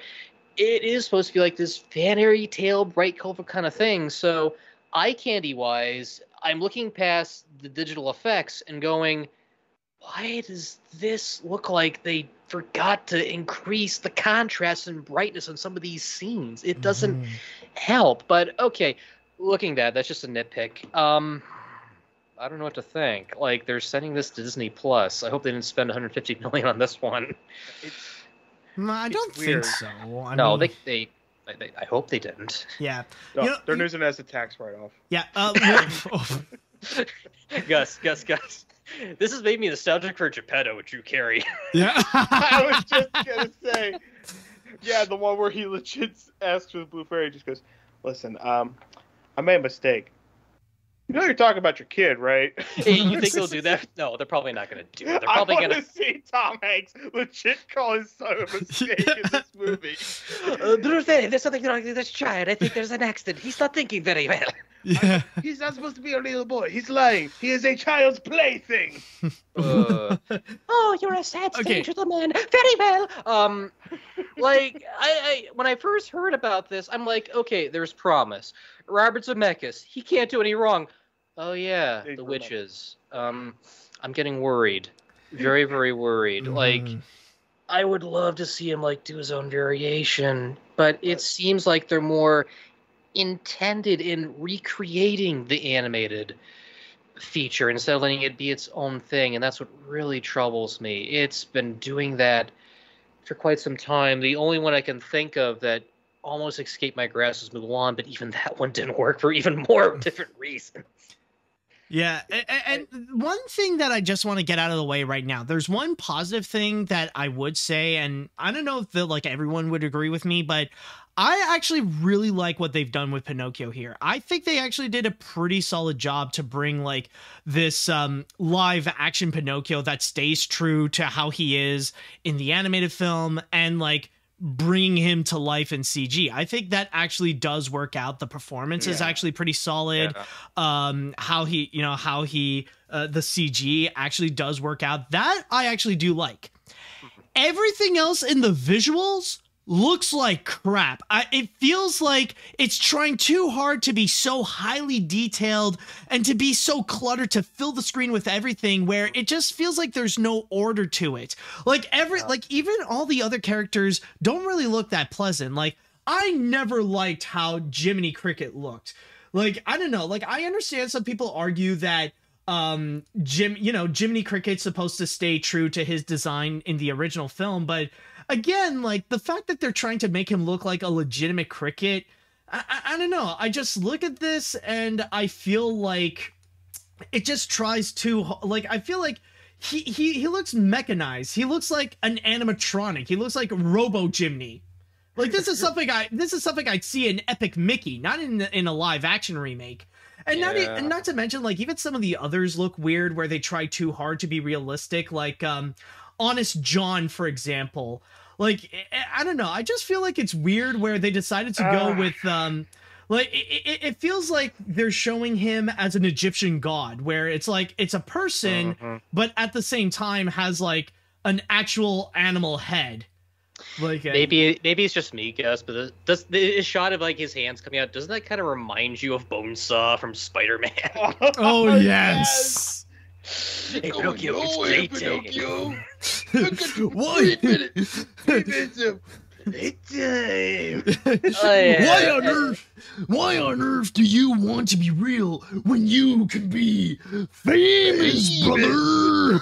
Like, I hope that does not get any artwork. I hope not. Like, I see Bad Guys and Crystal Appreciation Month trending. Can we please stick to those? Yeah, I actually saw that on Twitter where there are some people who are into it. But no, the reactions though are hilarious. Like, there's one that I saw that someone actually retweeted by saying, "My brother in Christ, it's a literal fox." Number one, Edward Bova. Don't worry, we did not forget the Jonathan Taylor Thomas Pinocchio, but I'm a little more forgiving. I'm just mixed about that one. Number two, Victor. We've not forgotten about Beowulf. That movie's crap. I reviewed it.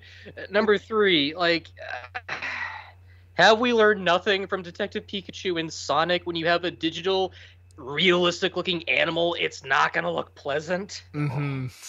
Yeah, but also one thing that I do want to bring up, and this is actually a very good point that was mentioned to me when I was talking to my friend Ryan. He brought up a very excellent point, and I think this is the key element as to why the visuals here really doesn't work. It really feels like Robert Zemeckis is so desperate to keep making Image Movers movies. Because like when you like, it's not just this, but like when you think back of his other like CG heavy films like Welcome to Marwen and The Witches, they really do feel like he's just trying so hard to really create more of those films like Polar Express or Beowulf or Mars Needs Moms and stuff like that to keep that style going. And like you could tell with so much with like so many of these scenes, like especially with how the camera is like moving around so much in a dizzying way, the desperate attempt to try to be so realistic, the heavy amount of detail that they try to put in, where it just feels uncanny and unpleasant to watch. Even like some of the other characters, like another one worth bringing up is Cleo the fish. Like that's another character they try so hard to add in like so much detail, and yet it just doesn't really work out. Where yeah, like right over here, it's like why do they have to make the fish like try, you know, give her like puffy lips and seductive eyes? It's like they legit give her bedroom eyes in one still. Exactly. So weird. Yeah, it actually does look like they're trying to create their version of the Angelina Jolie fish in Shark Tale. But like they're trying to make a fish sexy. Like why do you want to make a fish sexy? Have we learned nothing from Fish Police? I'm going back that far. Oh dear. Calm down, son. It's just a drawing. Okay. It's okay. But we only yeah, know one person. What? Go we on. We only know one person who can probably be with that fish. Oh. Mr. Limpton. Oh boy. Which one? The Don Knotts version or the horrifying Jim Carrey concept? Knotts. Oh, okay. Definitely Don Knotts. Jim Carrey concept? Hold on. You don't know? You haven't seen those? I don't. Oh my god, I gotta show you, man. They are a freaking nightmare. Speaking of disasters. Oh my goodness. Like, they were gonna do a remake or a new version of Mr. Limpet with Jim Carrey, and they did like some motion capture tests, but it was so terrible.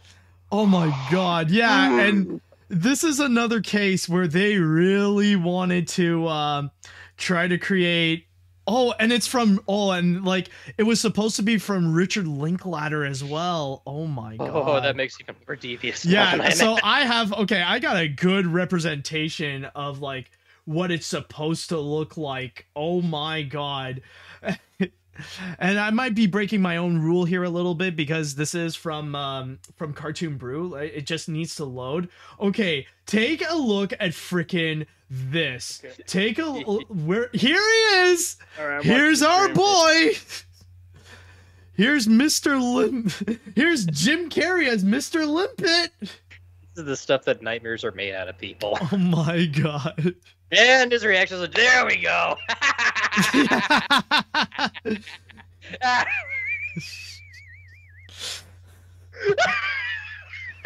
You know, fellas, I don't see what's wrong with Cleo. It gets my gills fluttering, if you know what I mean. So, women.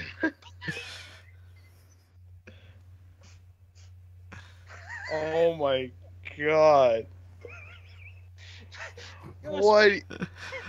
Why do you have this power to make me fall on my chair? I don't know. Every goddamn... I didn't even try to be funny. I'm just legit surprised I just saw that.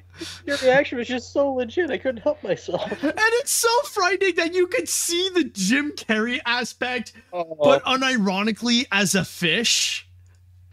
Yeah, the whole uncanny factor of what I've seen in the Pinocchio trailer. It's like, if you're just gonna make this a digital live-action hybrid, you can either have one or the other. The only one I can think of that nearly, and I'm going to say nearly succeeds, is the Jonathan Taylor Thomas one, where they had the Jim Henson Creature Shop and Steve Barron attached to it.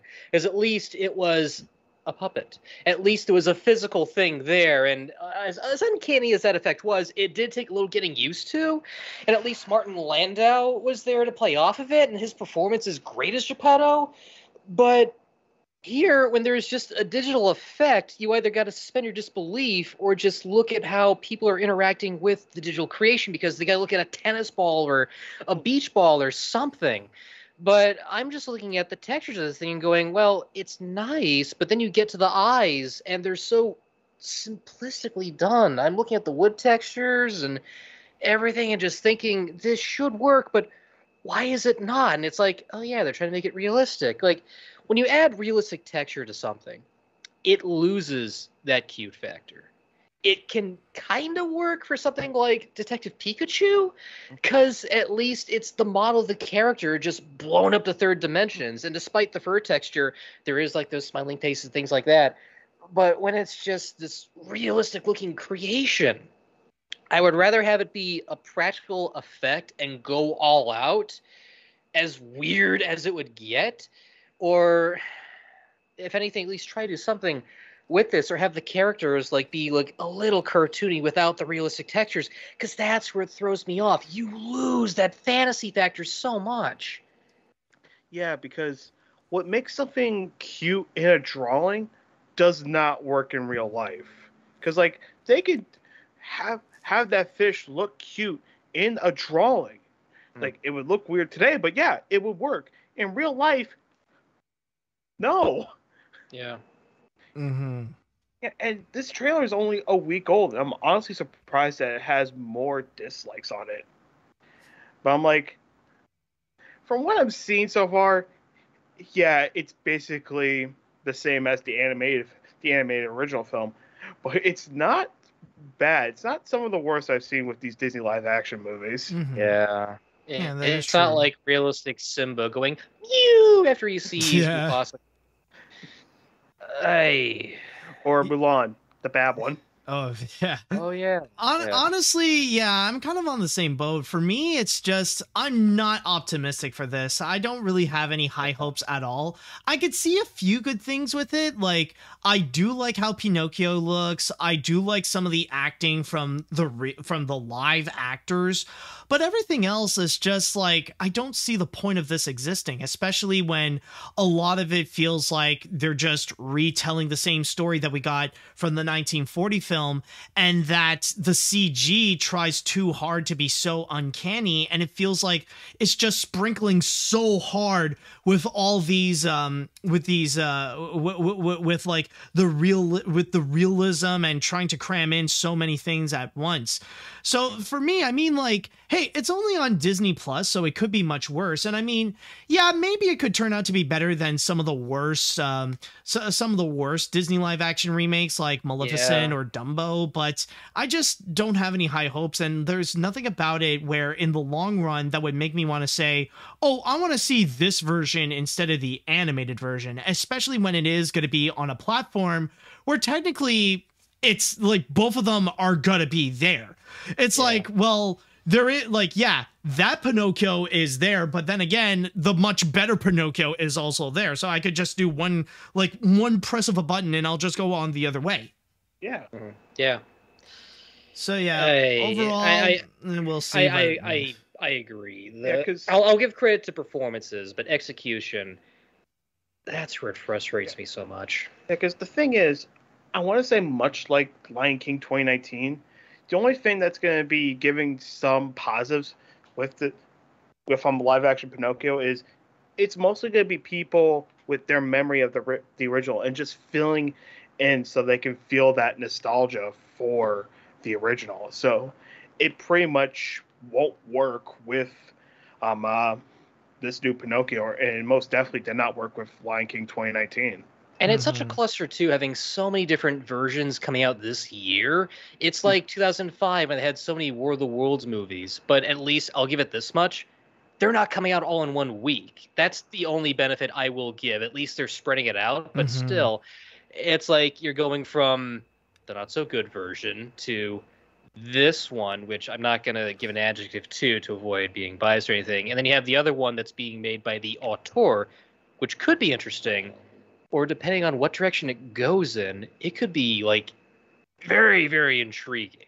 Yeah. And I'm not trying to like say anything to like chance or anything. I'm just basing off of what I'm seeing. I won't know until I see the movie. But it's just so interesting how we're going from like different levels of how you can adapt this source material. Yeah. One thing I still want to hope for is if this is what the Del Toro is going to probably be like, I hope to see an adaptation of Pinocchio that is more true to the Carlo Collodi version that Disney drastically changed. And if you don't know about it, look it up. Pinocchio was really messed up. It was. Yeah, Of there's already course. 2 versions that Roberto Benigni did. I am a fish. Club.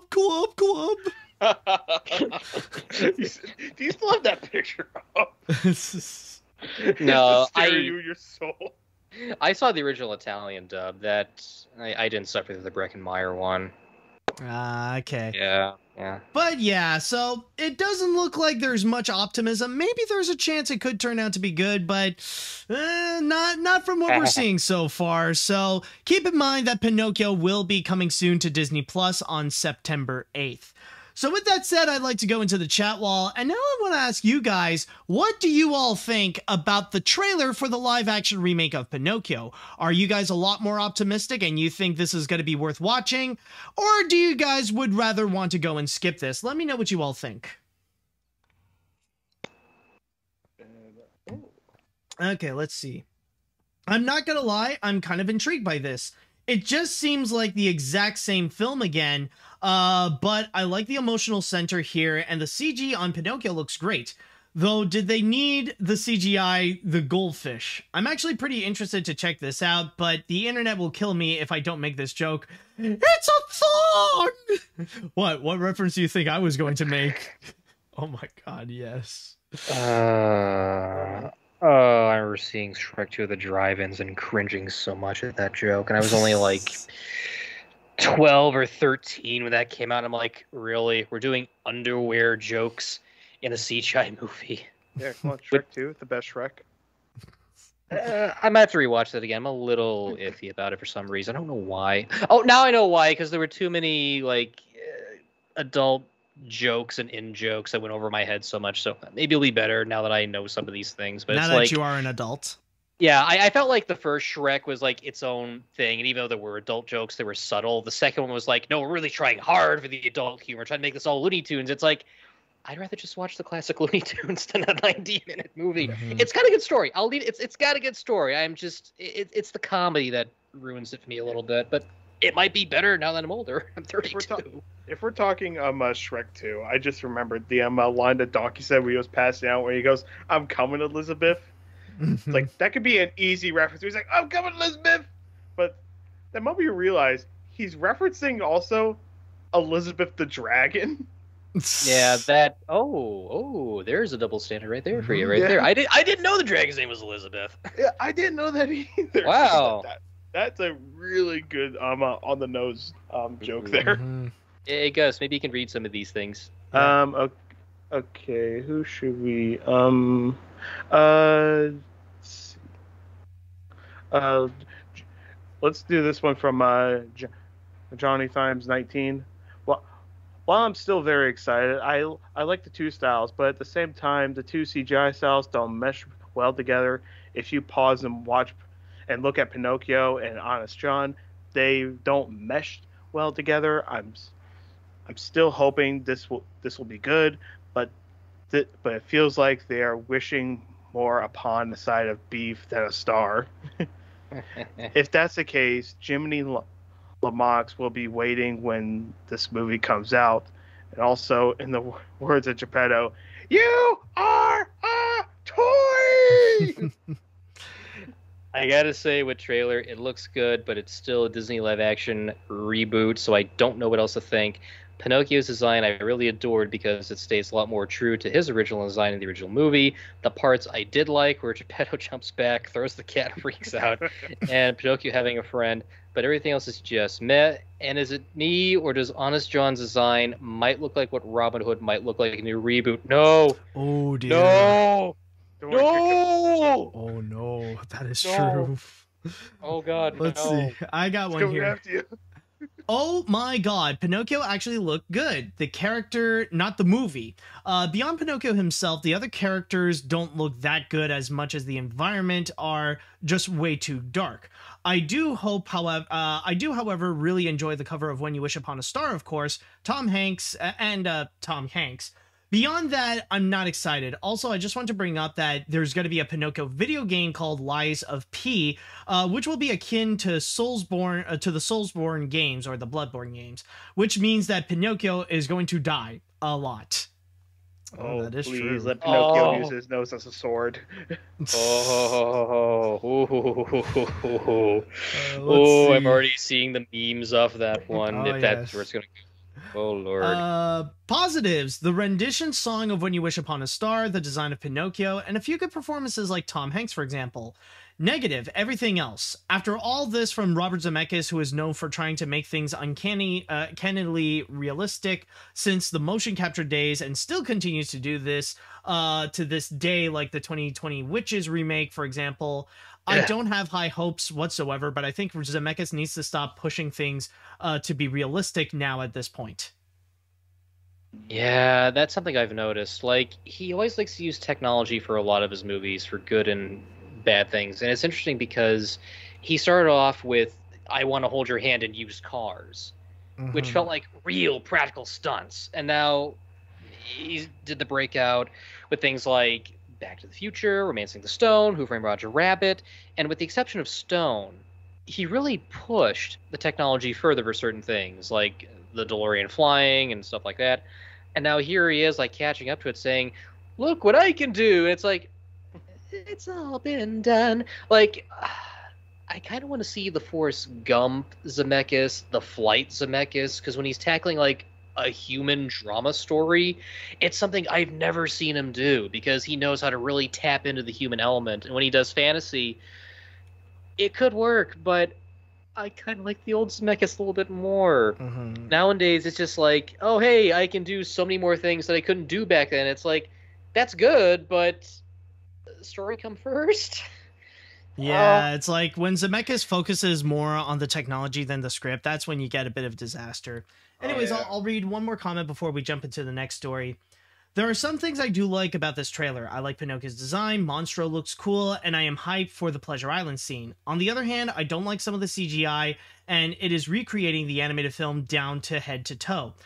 So I am very mixed on it, and I'm only watching this because I can't wait for the Pleasure Island scene when the kids turn into horrifying CGI donkeys. I can't wait for that.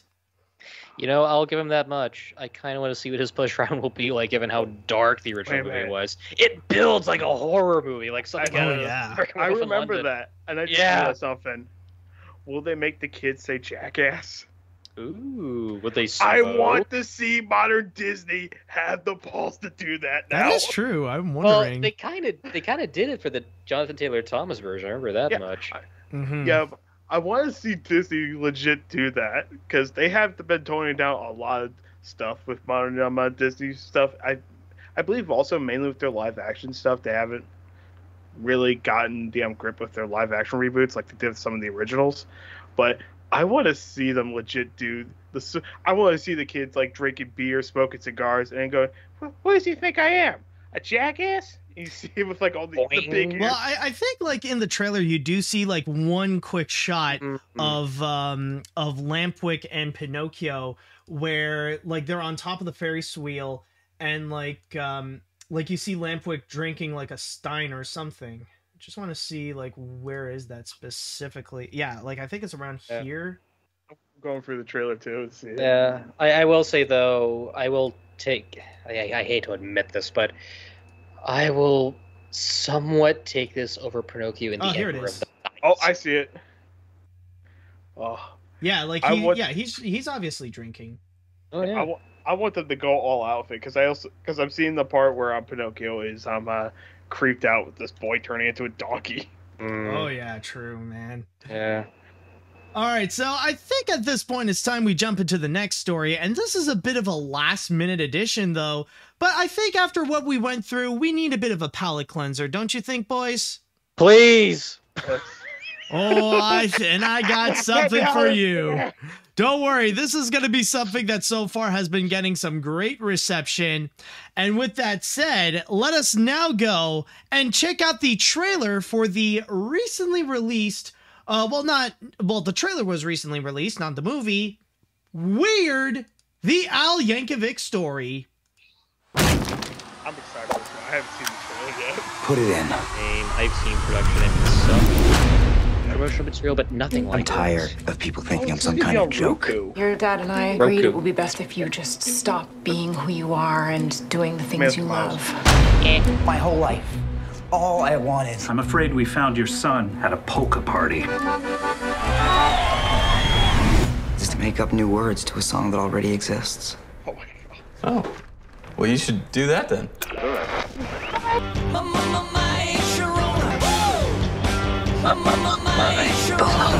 Ooh, my little hungry one, hungry one, open up a package of my banana.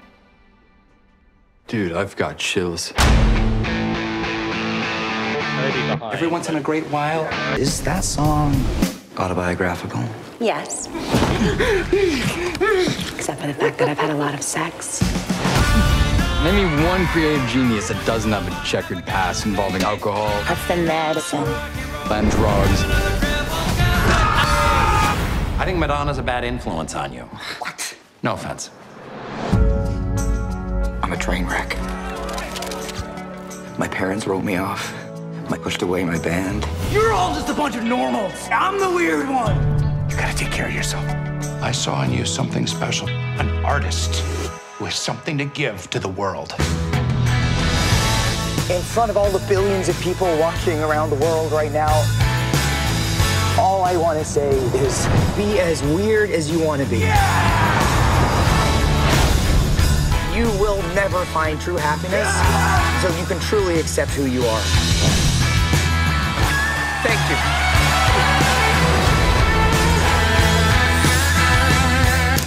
Oh, Al, you can't smoke in here.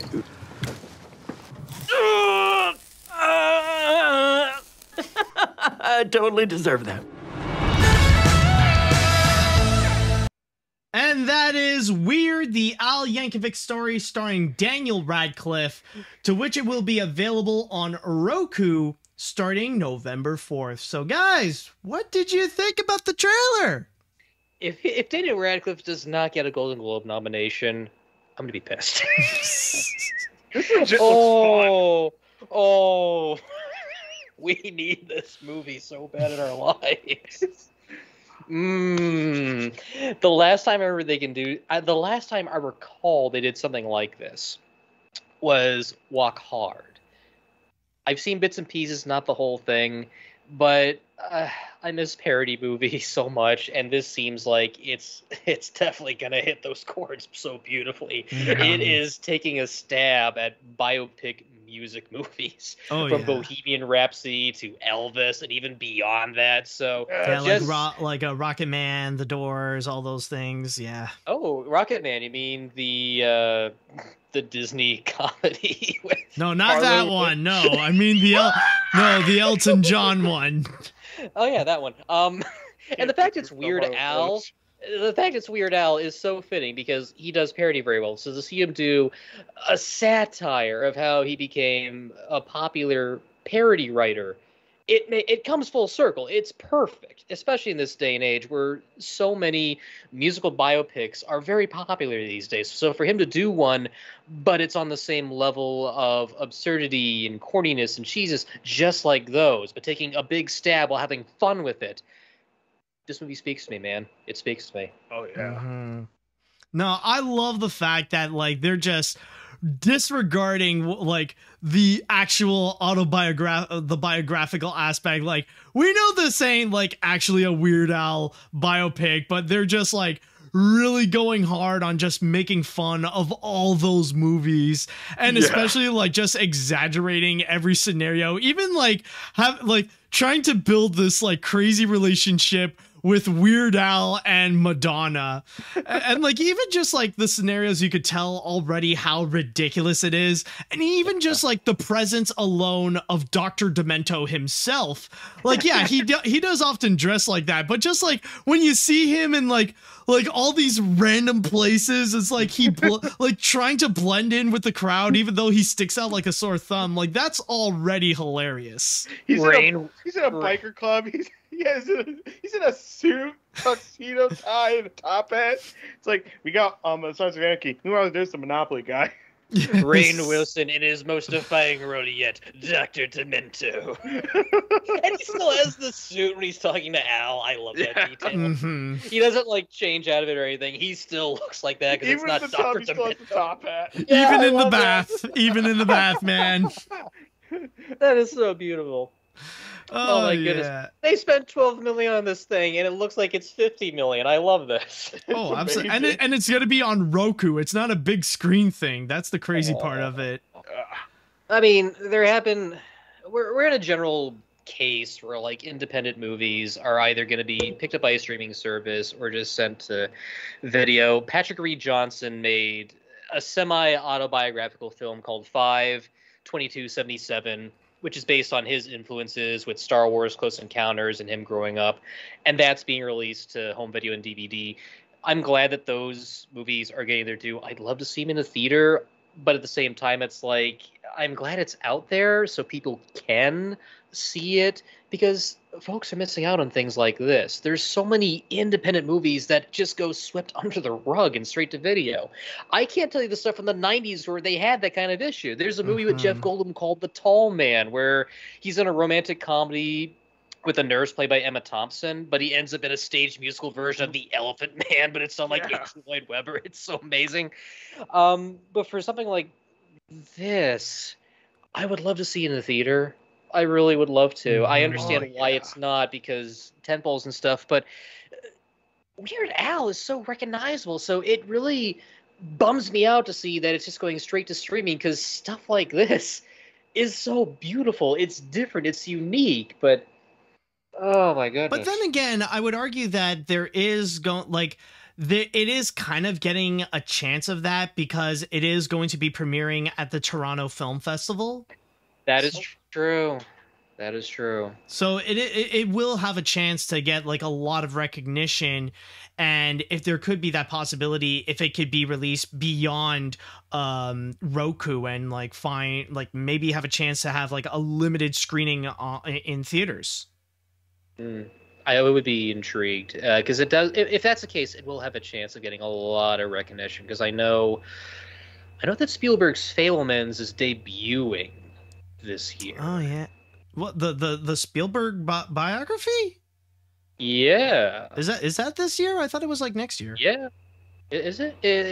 I mean, the Toronto Film Festival is September 8th to the 18th, and all I know is that they have a Mary Herron movie called, pardon my French, La La Land, that's being released, and supposedly the Fabelmans is a special presentation. Oh, interesting. So it's like we go from Cannes to Toronto. It's like there's some interesting changes going on here, but oh yeah, at least Weird is getting an advanced screening, so we'll get an idea of what the pre-hype will be like. Of course, but already from like the trailer that we do see, it is very promising, and it's like what you would want from a Weird Al movie.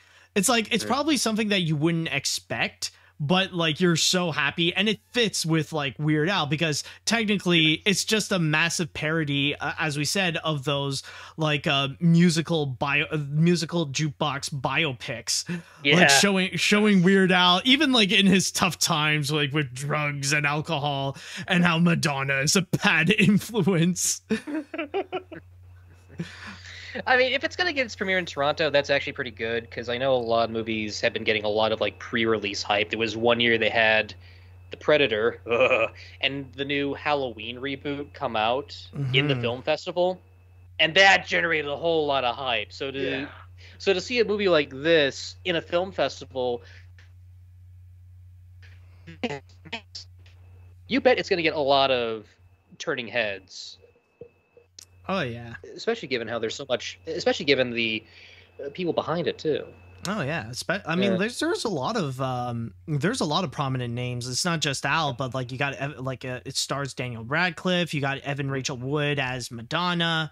Like they are like in terms of production value, they are taking it seriously. Yes. For the low budget, it looks very, very serious. When they do the concert scenes, it doesn't look like any corners were caught. Any corners were cut. How do you feel about Daniel Radcliffe as Weird Al? Because at first I was a little uncertain, but I'm like, no, it does make sense because you want to go with someone who doesn't look like Al, but can somehow channel the energy. Yes. And it does play on that joke how they get people to play these celebrities. Honestly, and to be honest, if it was a serious Weird Al biopic, I'd be convinced Daniel Radcliffe is a great Weird Al. I'm gonna be real. Honestly, yeah, like at first it sounds bizarre, but now seeing for what the movie it's trying to be, the way that it's ridiculous, I think honestly, why the fridge not? And I mean, Daniel Radcliffe is a very solid actor, and I just find it so hilarious with like not just the way that like they got Daniel Radcliffe as Weird Al, but like they got like this macho hunky chat of a man. Like there are times like you see Daniel Radcliffe as Weird Al with his shirt off, and my god, like the pecs and the abs, like showing him as top macho, and it just works. Like it really is hilarious. And one thing I want to know is like, when you hear those little moments when he would sing like those Weird Al songs like My Bologna or like some of the other songs, like was that Daniel Radcliffe singing, or like was it like Weird Al just putting his voice onto Daniel Radcliffe? Ooh. Because that really convincingly sounds like Al. Like I just don't know if it's like, did Al just put his voice, or if it's Daniel Radcliffe doing an amazingly good Weird Al voice, because he can sing, keep in mind. Oh yeah, he can. He's done Broadway before, which is great. I think he was in the Brotherhood of Men. No, How to Succeed. Yeah, How to Succeed with Hard. That's what I always associate with that number, thanks to the Drew Carey Show. But they did a great rendition. So it's hard to say, because I know that recent biopics, I saw Elvis over the summer, and as it turns out, it was a mixture of Ashton's voice and Elvis's voice in some cases. Okay. The same thing with Bohemian Rhapsody. So it really wasn't Rami Malek's. No, it was never. It was never. It never was him. It was a Quebec impersonator. Ah, there we go. It's funny because like it's this one guy. It's this one guy from Quebec where like he masterfully can impersonate Freddie Mercury, yet he doesn't speak a single word of English. It's incredible. It's incredible. But yeah, if it is Daniel Radcliffe's real voice, I'm blown away. But if it's dubbed, that just adds to the comedy more. Oh yeah, true. I was just listening back to the trailer. I think it might actually be dubbed. So that just brings up to the new comedy, and it's hilarious. We need a new airplane for this generation. I think absolutely. We hopefully have found it. We found it. Yes. We found the gold. Yeah, I feel like now with Weird the Al Yankovic story, and what's probably a year that's on par with 2020 for being the worst in modern history. I feel like this is going to be an easy, like, you know, just sit down, relax, just decompress with this Weird Al movie, because just seeing it from the trailer, this legit looks fun. It really does. Leave your brain in the popcorn bowl and let us be the entertainment we feed. This is an easy distraction. Yeah, we need this. Oh, yeah. So overall, I think the enthusiasm is very high here. And we'll see how it goes when, for now, the movie will be released on Roku on November 4th. And pretty soon, in a few weeks, it will have its premiere on the Toronto International Film Festival. So, with that said, I would like to pass on to the chat wall, and I want to ask you all, what did you all think about the Weird the Al Yankovic trailer? Did you guys enjoy that? Do you have any questions or any concerns? Let me know what you all think. You know, at this date and age, after this, I hope they do a Julie Brown biopic. Oh my god. That would be that would be perfect. Yes. Just to see her like try and get Earth Girls Are Easy off the ground. Like, no, do it like Ed Wood, the movie Ed Wood, where she wants to get off the ground, but she does MTV and things like that. And then the movie gets made, and it ends with her stealing Gina Davis's Oscar, like in the show that she did. Mark is just saying this because he wants to see the watermelon clip again. Amazing how much she can take that much melon into her. Meanwhile, everyone watches probably like, what the hell are they talking about? Watermelon? Shh. 2 words. Minerva Mink. That's all I'm saying. Voice her. She's a good voice actress. She's still with us. Let's see. I don't have Roku, but I do wish this Weird Al movie to be at least good. Ever since seeing Walk Hard, which I really liked, by the way, I feel a bit cynical towards biopic films doing similar formulas like Bohemian Rhapsody or Elvis, for example, except for a few good ones like Rocket Man. For this Weird Al movie, it looks like it might actually be satirize this formula since Walk Hard. So I hope it is good with Radcliffe's acting too. I wish I could see it though. All right. Oh my God, Animation for Life. Is that true? Is that true? Quote unquote, speaking of Madonna, she is directing a biopic of herself. Oh wow. I think I heard about that. I think it is. Really? Oh yeah, I think that is legit happening. It does ring a bell in my head.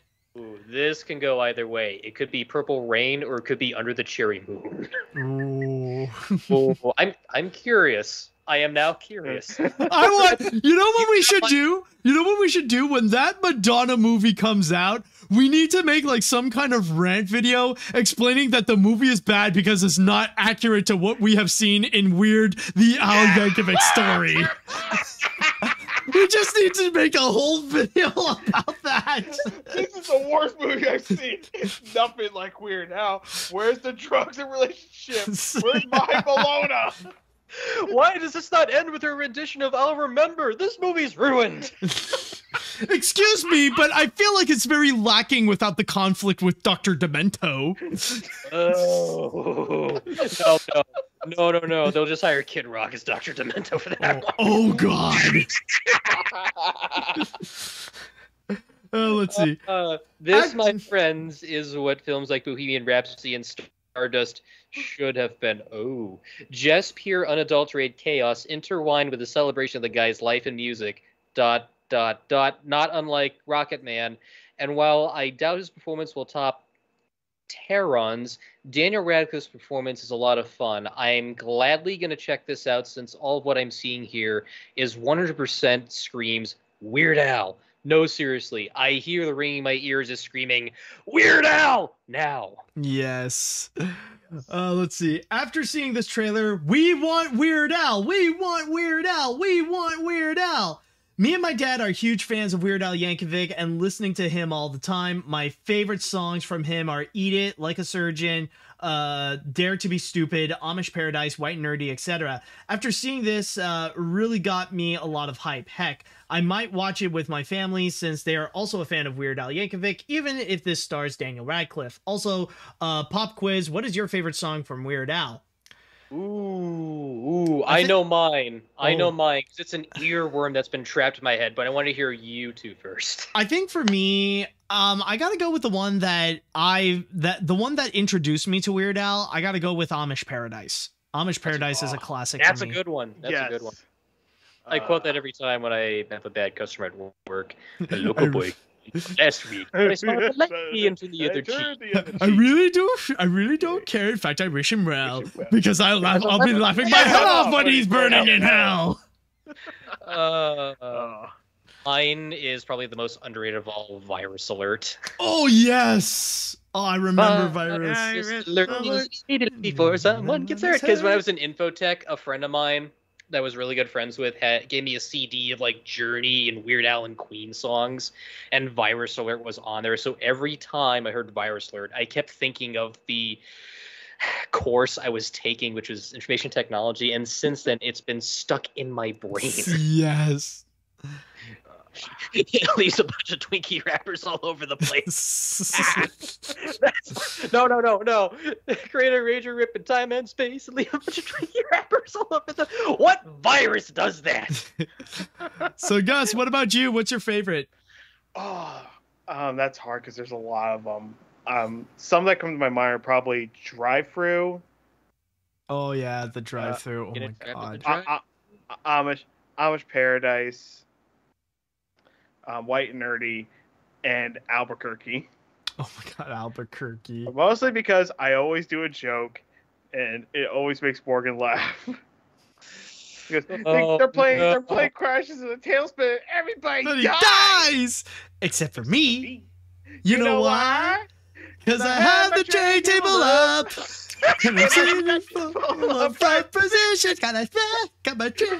Because I have my tray table up. Thank God a stack of blank DVDs there, or otherwise I would have fallen out of my chair like I normally do. Every time, it's that little dance he does. That's where I lose it. I remember sending him a video of me doing that dance, and he fell off the toilet. It's true. We always send each other like test jokes to see what works and what doesn't, because that's my core judge right there. It's like, ooh, I have a friend. Let's see if this joke works. And I was sitting there normally. I'm like, oh, hey, a joke from Gus. And I have a triple up, and I literally went to the side laughter. Yeah, I somehow now have this power since 2020. I can make Morgan laugh so hard he falls off stuff. Yes. It's true. You seen it happen earlier, so. All right, I'll read one more trailer. I'll read one more comment before we go into the grand finale.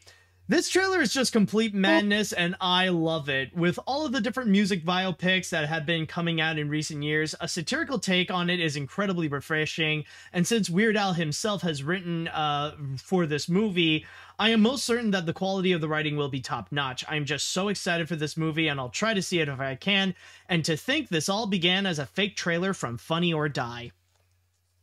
That is true, that is true. You know what? What? You know what? I hope they include information about UHF. I was just about to say something like that. I want the movie to end with them trying to make UHF. Or I can imagine if like the downward spiral was caused because he was trying so hard to make the Weird Al show. Oh, that would be an interesting dig that he should try out. I mean, to quote Weird Al himself, before UHF, you would have a nice little bowl of strawberries, wake up every morning, and then after UHF, the strawberries were gone. He's still a little hurt, but the movie's good. He's glad it was sent out. It was just the post-production stuff is what hit him hard, because when it got released, it was all snafu. Yeah. There. And the Weird Al show, that was more like CBS meddling into it because they wanted a new Pee-wee's Playhouse. Mm-hmm. And yeah, because they really wanted to be like kid friendly and stuff. They got so many censor notes. You can't break plates over your head. That's imitatable behavior. Do you know the story about the puppet sketch that they had? The Papa Booley Uncle Fred thing. Oh, there was one they wrote as a test, and they sent it through. And the bit was Papa Booley and his little son there are so annoyed with Uncle Fred they commit suicide. Oh yes! My God. You would have seen the baby Booley like drink from poison, and Papa Booley taking out like a noose and tightening around his neck. Mm-hmm. And the censors approved it. Holy mackerel! Yes. That was a joke. So they quickly rewrote it. So they just sent it to the retirement home. Oh my goodness. Yeah. Yes, but this either way. And now that we've had our fun with that, it is now time that we get into the grand finale. And before I get into this, I would like to ask you guys, you've seen Minions Rise of Gru, right? Twice. Oh, twice. Holy crap. Gus? Once with Megan, once with my mother because she loves the Minions, like loves the Minions. Ah, okay. I liked it. I'm glad you liked it. Honestly, I just don't have that much interest in the Minions movies. I only saw the first Despicable Me movie. That was it.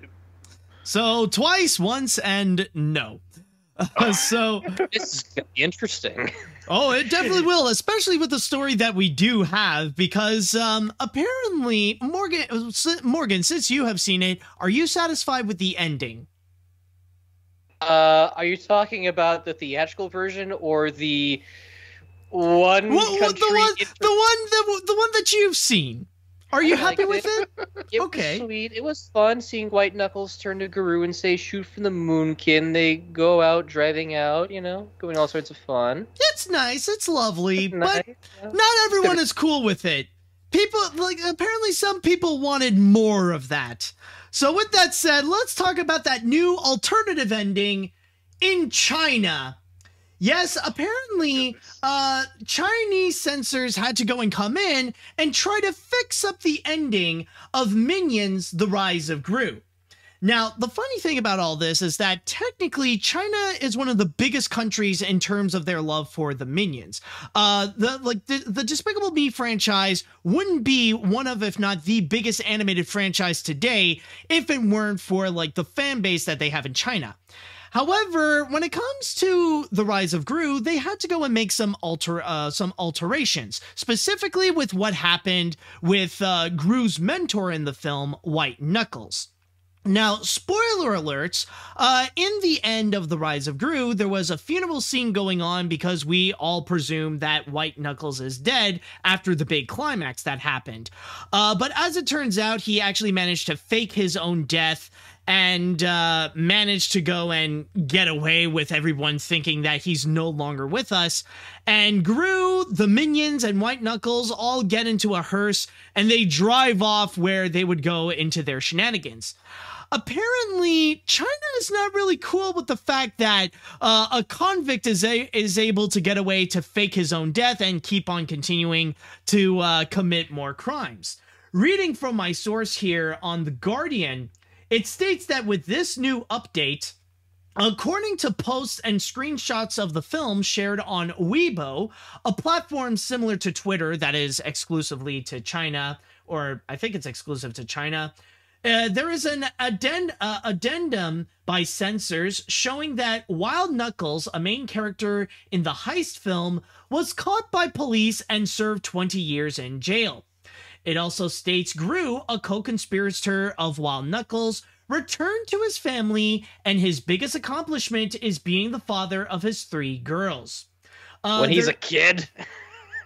And there's even an additional piece of information, additional add-on in terms of the commentary. Dusir, a film review publisher with 14.4 million followers on Weibo, noted that the Chinese version ran 1 minute longer than the international one and questioned why the extra time was needed. It's only us who need special guidance and care for fear that a cartoon will corrupt us, Dusir wrote. So guys, did you think that the extra ending is necessary? Did we need that little piece of extra info at the end?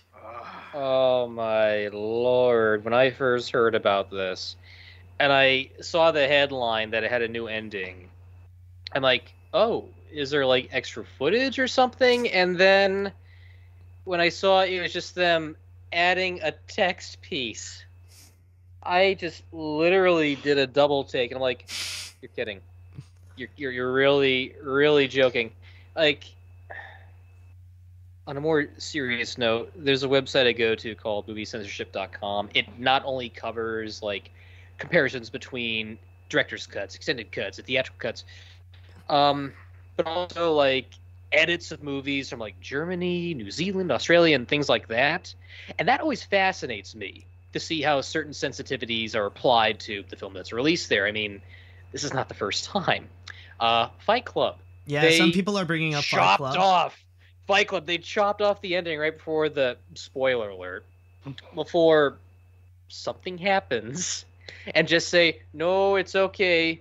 Hero did not blow up building. Don't worry, the police managed to catch the criminal on time. There was no explosion. It's all good." This I'm reading right here is just an everlasting gobstopper dissolving in my mouth compared to how much they took a chainsaw to Alien Covenant. Seriously, find the report on moviecensorship.com. It's fascinating to see how much they chopped down like shots of the alien and things like that, and a lot of the violence, and changed so much stuff. But oh my goodness, I'm reading this and it's like, you do realize it's a cartoon. You have an issue with that, but not nunchuck. Of all the things to get offended, it's a convict that escapes and becomes a fatherly Paul Newman-style figure to Gru. That is where you draw the line, not a nun that has nunchucks and can actually pray herself out of the room. Yes! Which is one of my favorite running gags, by the way. So that's really where you draw the line. Like, oh my god, like... this is the equivalency of Marge Simpson hacking the projector booth and just immediately putting in like a text caption. Mm-hmm. Oh, yeah, honestly, when I first saw that, honestly, it gave me a good laugh because it really did feel like, you know what it is? It's like you got that, that angry viewer who hates a certain character with a passion to the point where they, like, in their head they made it canon that somehow, some way, the character they hate is now in jail. That's where they're spending the rest of their lives. And it's like China has this massive hatred for Wild Knuckles. They hated the character so much they had to add in that extra text at the end saying somehow Wild Knuckles was caught and now he's in jail. I think it's the mentality where it's like, wait a minute, an escaped convict, that doesn't sit well for a family movie. Shoot for the moon, kid. Jail. He's back. The man behind the No. It's almost like the Poochie the dog scenario. Yes. The way they describe this ending for Chinese ears. I have to go now, kid. My planet needs Keith. Wild Knuckles died on the Yeah. No, but in all seriousness, though, I do know why they had to go and do this. Because you got to keep in mind, China is a very communist country. And thus, with that communist, brings in a lot of authoritarianism, a lot of nationalism, and a lot of, like, militant viewpoints that they want to enforce upon its people. And China, And in order to portray itself as highly militant, they want to put in the mindset to their people that you cannot get away with a crime, that their police is so efficient at what they do that it is a myth that anyone would be able to get away with whatever crime that they would go and commit. And when they would see someone like Wild Knuckles, who is like a notorious thief, a notorious bad guy, and managed to fake his own death, managed to get away with whatever crimes that he has committed, because technically everyone else from the Big Bad Six, or what are they called again? The Sinister Six. Sinister Six. Is it the Sinister? No, that's Spider-Man. Oh crap. That's the thing. I don't want to say the Sinister Six because I know that's like the Spider-Man group. What is it again? Oh my goodness. Is it the Bad Six? Chadwell, like, you can help us out also. Like, what is it again? Vicious Six. The Vicious Six. Yeah, thank you. Vicious. That's what it is. It's like all the other members of the Vicious Six, they were all arrested, but not Wild Knuckles. So, like, they wanted to enforce that mentality that he is a bad guy and add that additional reminder that Gru wouldn't be arrested in this fantasy scenario because he would go on to be a father for his 3 girls. So yeah, like, honestly, I understand the reason of why China is doing this to, like, to enforce their propaganda, but it's still absolutely ridiculous that they would go and do so regardless. The fact that they have to put in that context to like, not explain how specifically, but we just gotta buy the fact that Wild Knuckles is in jail. My God, now I know exactly which cut of Little Shop of Horrors they screen over there. Oh, brother, like, this just fascinates me on so many levels. I mean, art is art, but you have a government that's really trying to put in the morale and the integrity that no good can come from bad things. And it just baffles me because you have a character that does have a little bit of a turn. He's still a villain per se, but I mean, like, he's not like, you know, it's like what Zangief said in Wreck-It Ralph. He's a bad guy, but he's not a bad guy. Thank you. He's not a villain. I mean, even the character arc they do give him. I wonder what the Gentlemans will think of this. It's just... I understand this is not the first time that's happened. I know some countries will have certain sensitivities in play, but it's a cartoon. It's just an animated movie. Like, there's been worse I've seen. It's not like it's going to hurt you or anything. It's not like kids going to go out and try and take over the world unless they're running for president.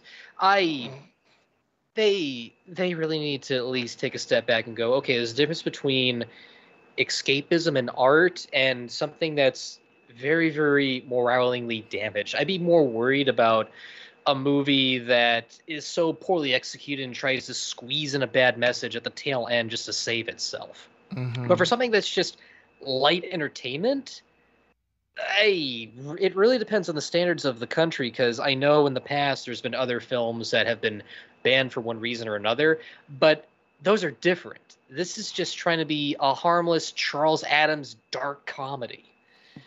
And that's what it just boils down to.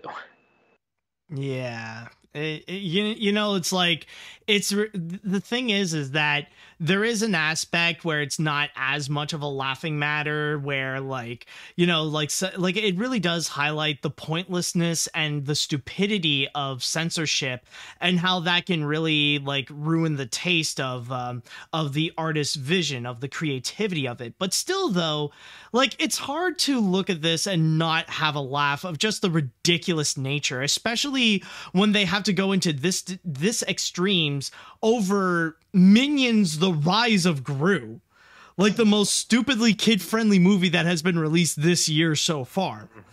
Like, the fact that you have to add that factor, like, you have to go into that extent to include that kind of censorship, like, it really shows the ridiculousness, and, like, it says a lot more about China's politics, more so than it would say about Minions: The Rise of Gru. It's embarrassing. It's really embarrassing. I'd be more worried about people on the streets doing crime than a feature film where someone wants to be part of some criminal organization but then realizes how wrong it is, and he should just do his own thing or try to find a group that has a similar.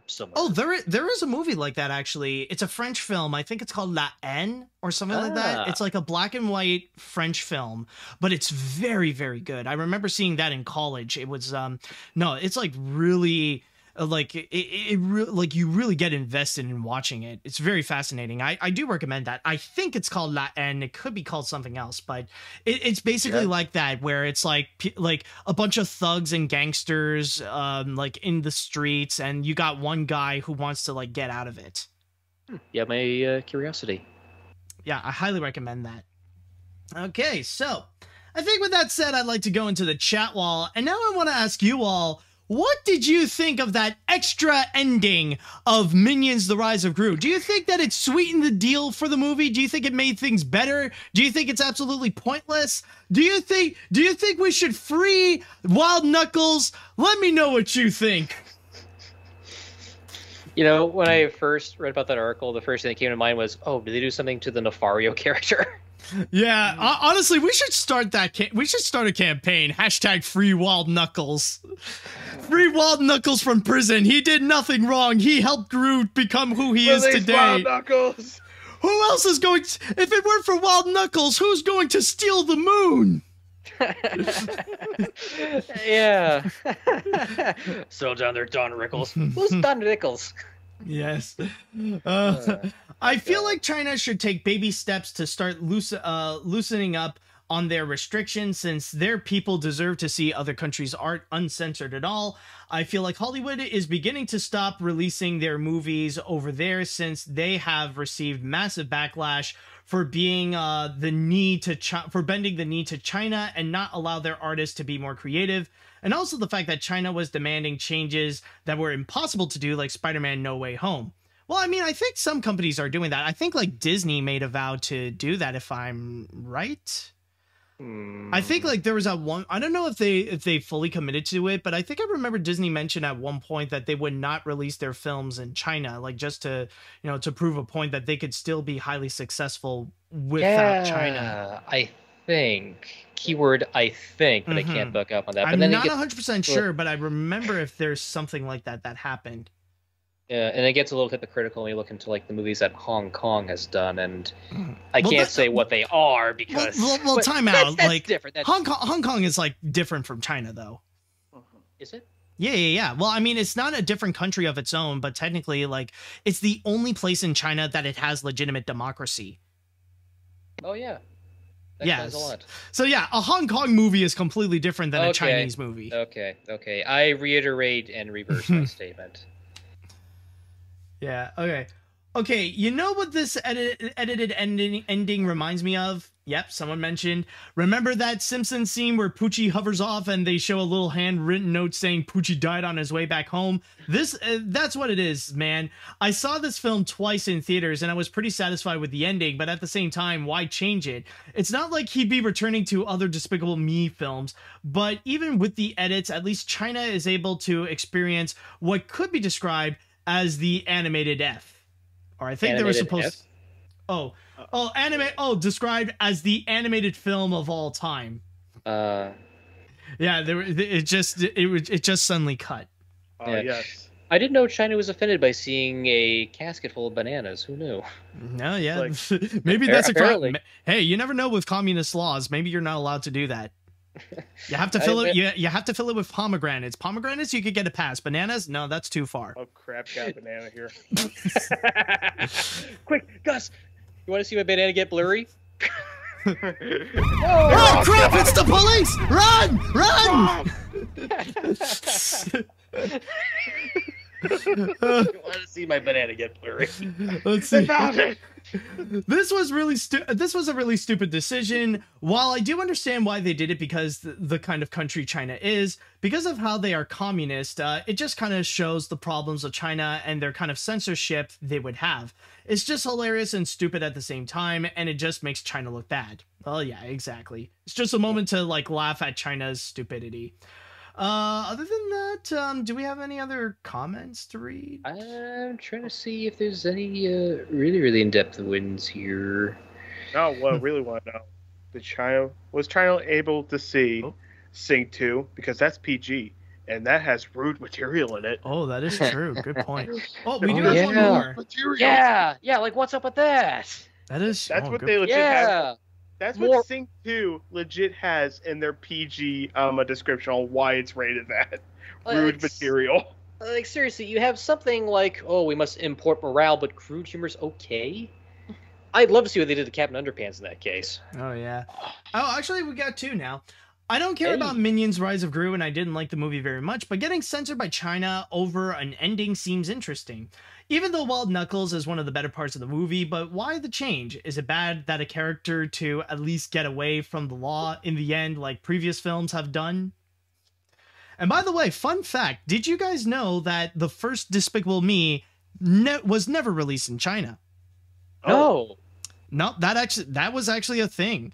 They like never like maybe they did do like re-releases later, but on its original release, Despicable Me, I think it was banned from China or it never got a screening in China. I wonder why. Well, then again, I mean, it is about a criminal. Like, he got away with stealing the moon, so it could be that. In that case, what if they showed the Grinch over there? All right, something like this would happen 12 years later. One more comment before we cap this off. And here's just another example of China censoring anything they don't like. China just feels out of control, censoring anything that doesn't conform to them. Heck, China is even banning a few HoloLive VTubers just because they mentioned Taiwan as a separate country. I just wish that people would be a bit more like Matt Stone and Trey Parker and just tell China, screw you guys. And I think with that said, that should do it for this episode of Animat's Crazy Cartoon Cast. Morgan, Gus, thank you all so much for joining me on this. It was an absolute blast. And before we go, can you guys tell us where we can go and find you on the internet? Well, right now we are kicking off a new live stream series. It's a little old, but it's kind of new. We are the Roadshow Riffers, and we have some shows coming up in September if it helps. On the 10th, we are going to be doing the Full Moon Cult Classic Bad Channels about an alien kidnapping people through music on the radio. And it's as absurd as it sounds. And then the other one, I don't know if it's exactly written in. I'm thinking maybe on the 24th, because we're going to be doing The Witches. The good one. The good one. Not Robert Zemeckis' plea of, guys, let me do something. No, actually, it's kind of ironic, because if we did it on the 24th, I think it falls on Jim Henson's birthday. Really? Yeah, and it's the last movie he worked on for special effects. Oh, that would be perfect if that happens. So mark your calendars. They'll be at 9 p.m. and you'll find them over at Gus's live stream, which is twitch.tv/GusWeb 1B. I usually have 2 B's in my name, but I don't really know why I have the 1B in my Twitch channel name. And then followed by the numbers 98, because it's my birth year. And you can always look for updates on the official Vaulting Facebook fan page, or worst case scenario, on Twitter. I'm MovieBuffMel90. I am GusWeb1, and that's with 2 B's. By the way, someone asked 9 p.m. at what time zone? Eastern Standard Time. Yeah, Eastern Standard Time, because it makes it easier for me and Morgan. Yeah, and if anything, we'll try to update you as quick as we can, given how they're in the pipeline. If anything changes. Perfect. And also, just to quickly plug in my little thing. Now, if you guys enjoyed watching Animat's Crazy Cartoon Cast, but want to watch it live without any interruptions of ads or anything like that, then remember, you can always go and subscribe, just like many did at the beginning of this episode. And also, don't forget to follow me on, don't forget to subscribe to the YouTube channel of Animat's Crazy Cartoon Cast. And on top of that, don't forget to go and follow me on any podcast service, whether it be on iTunes, Google Play, Spotify, and many, many more.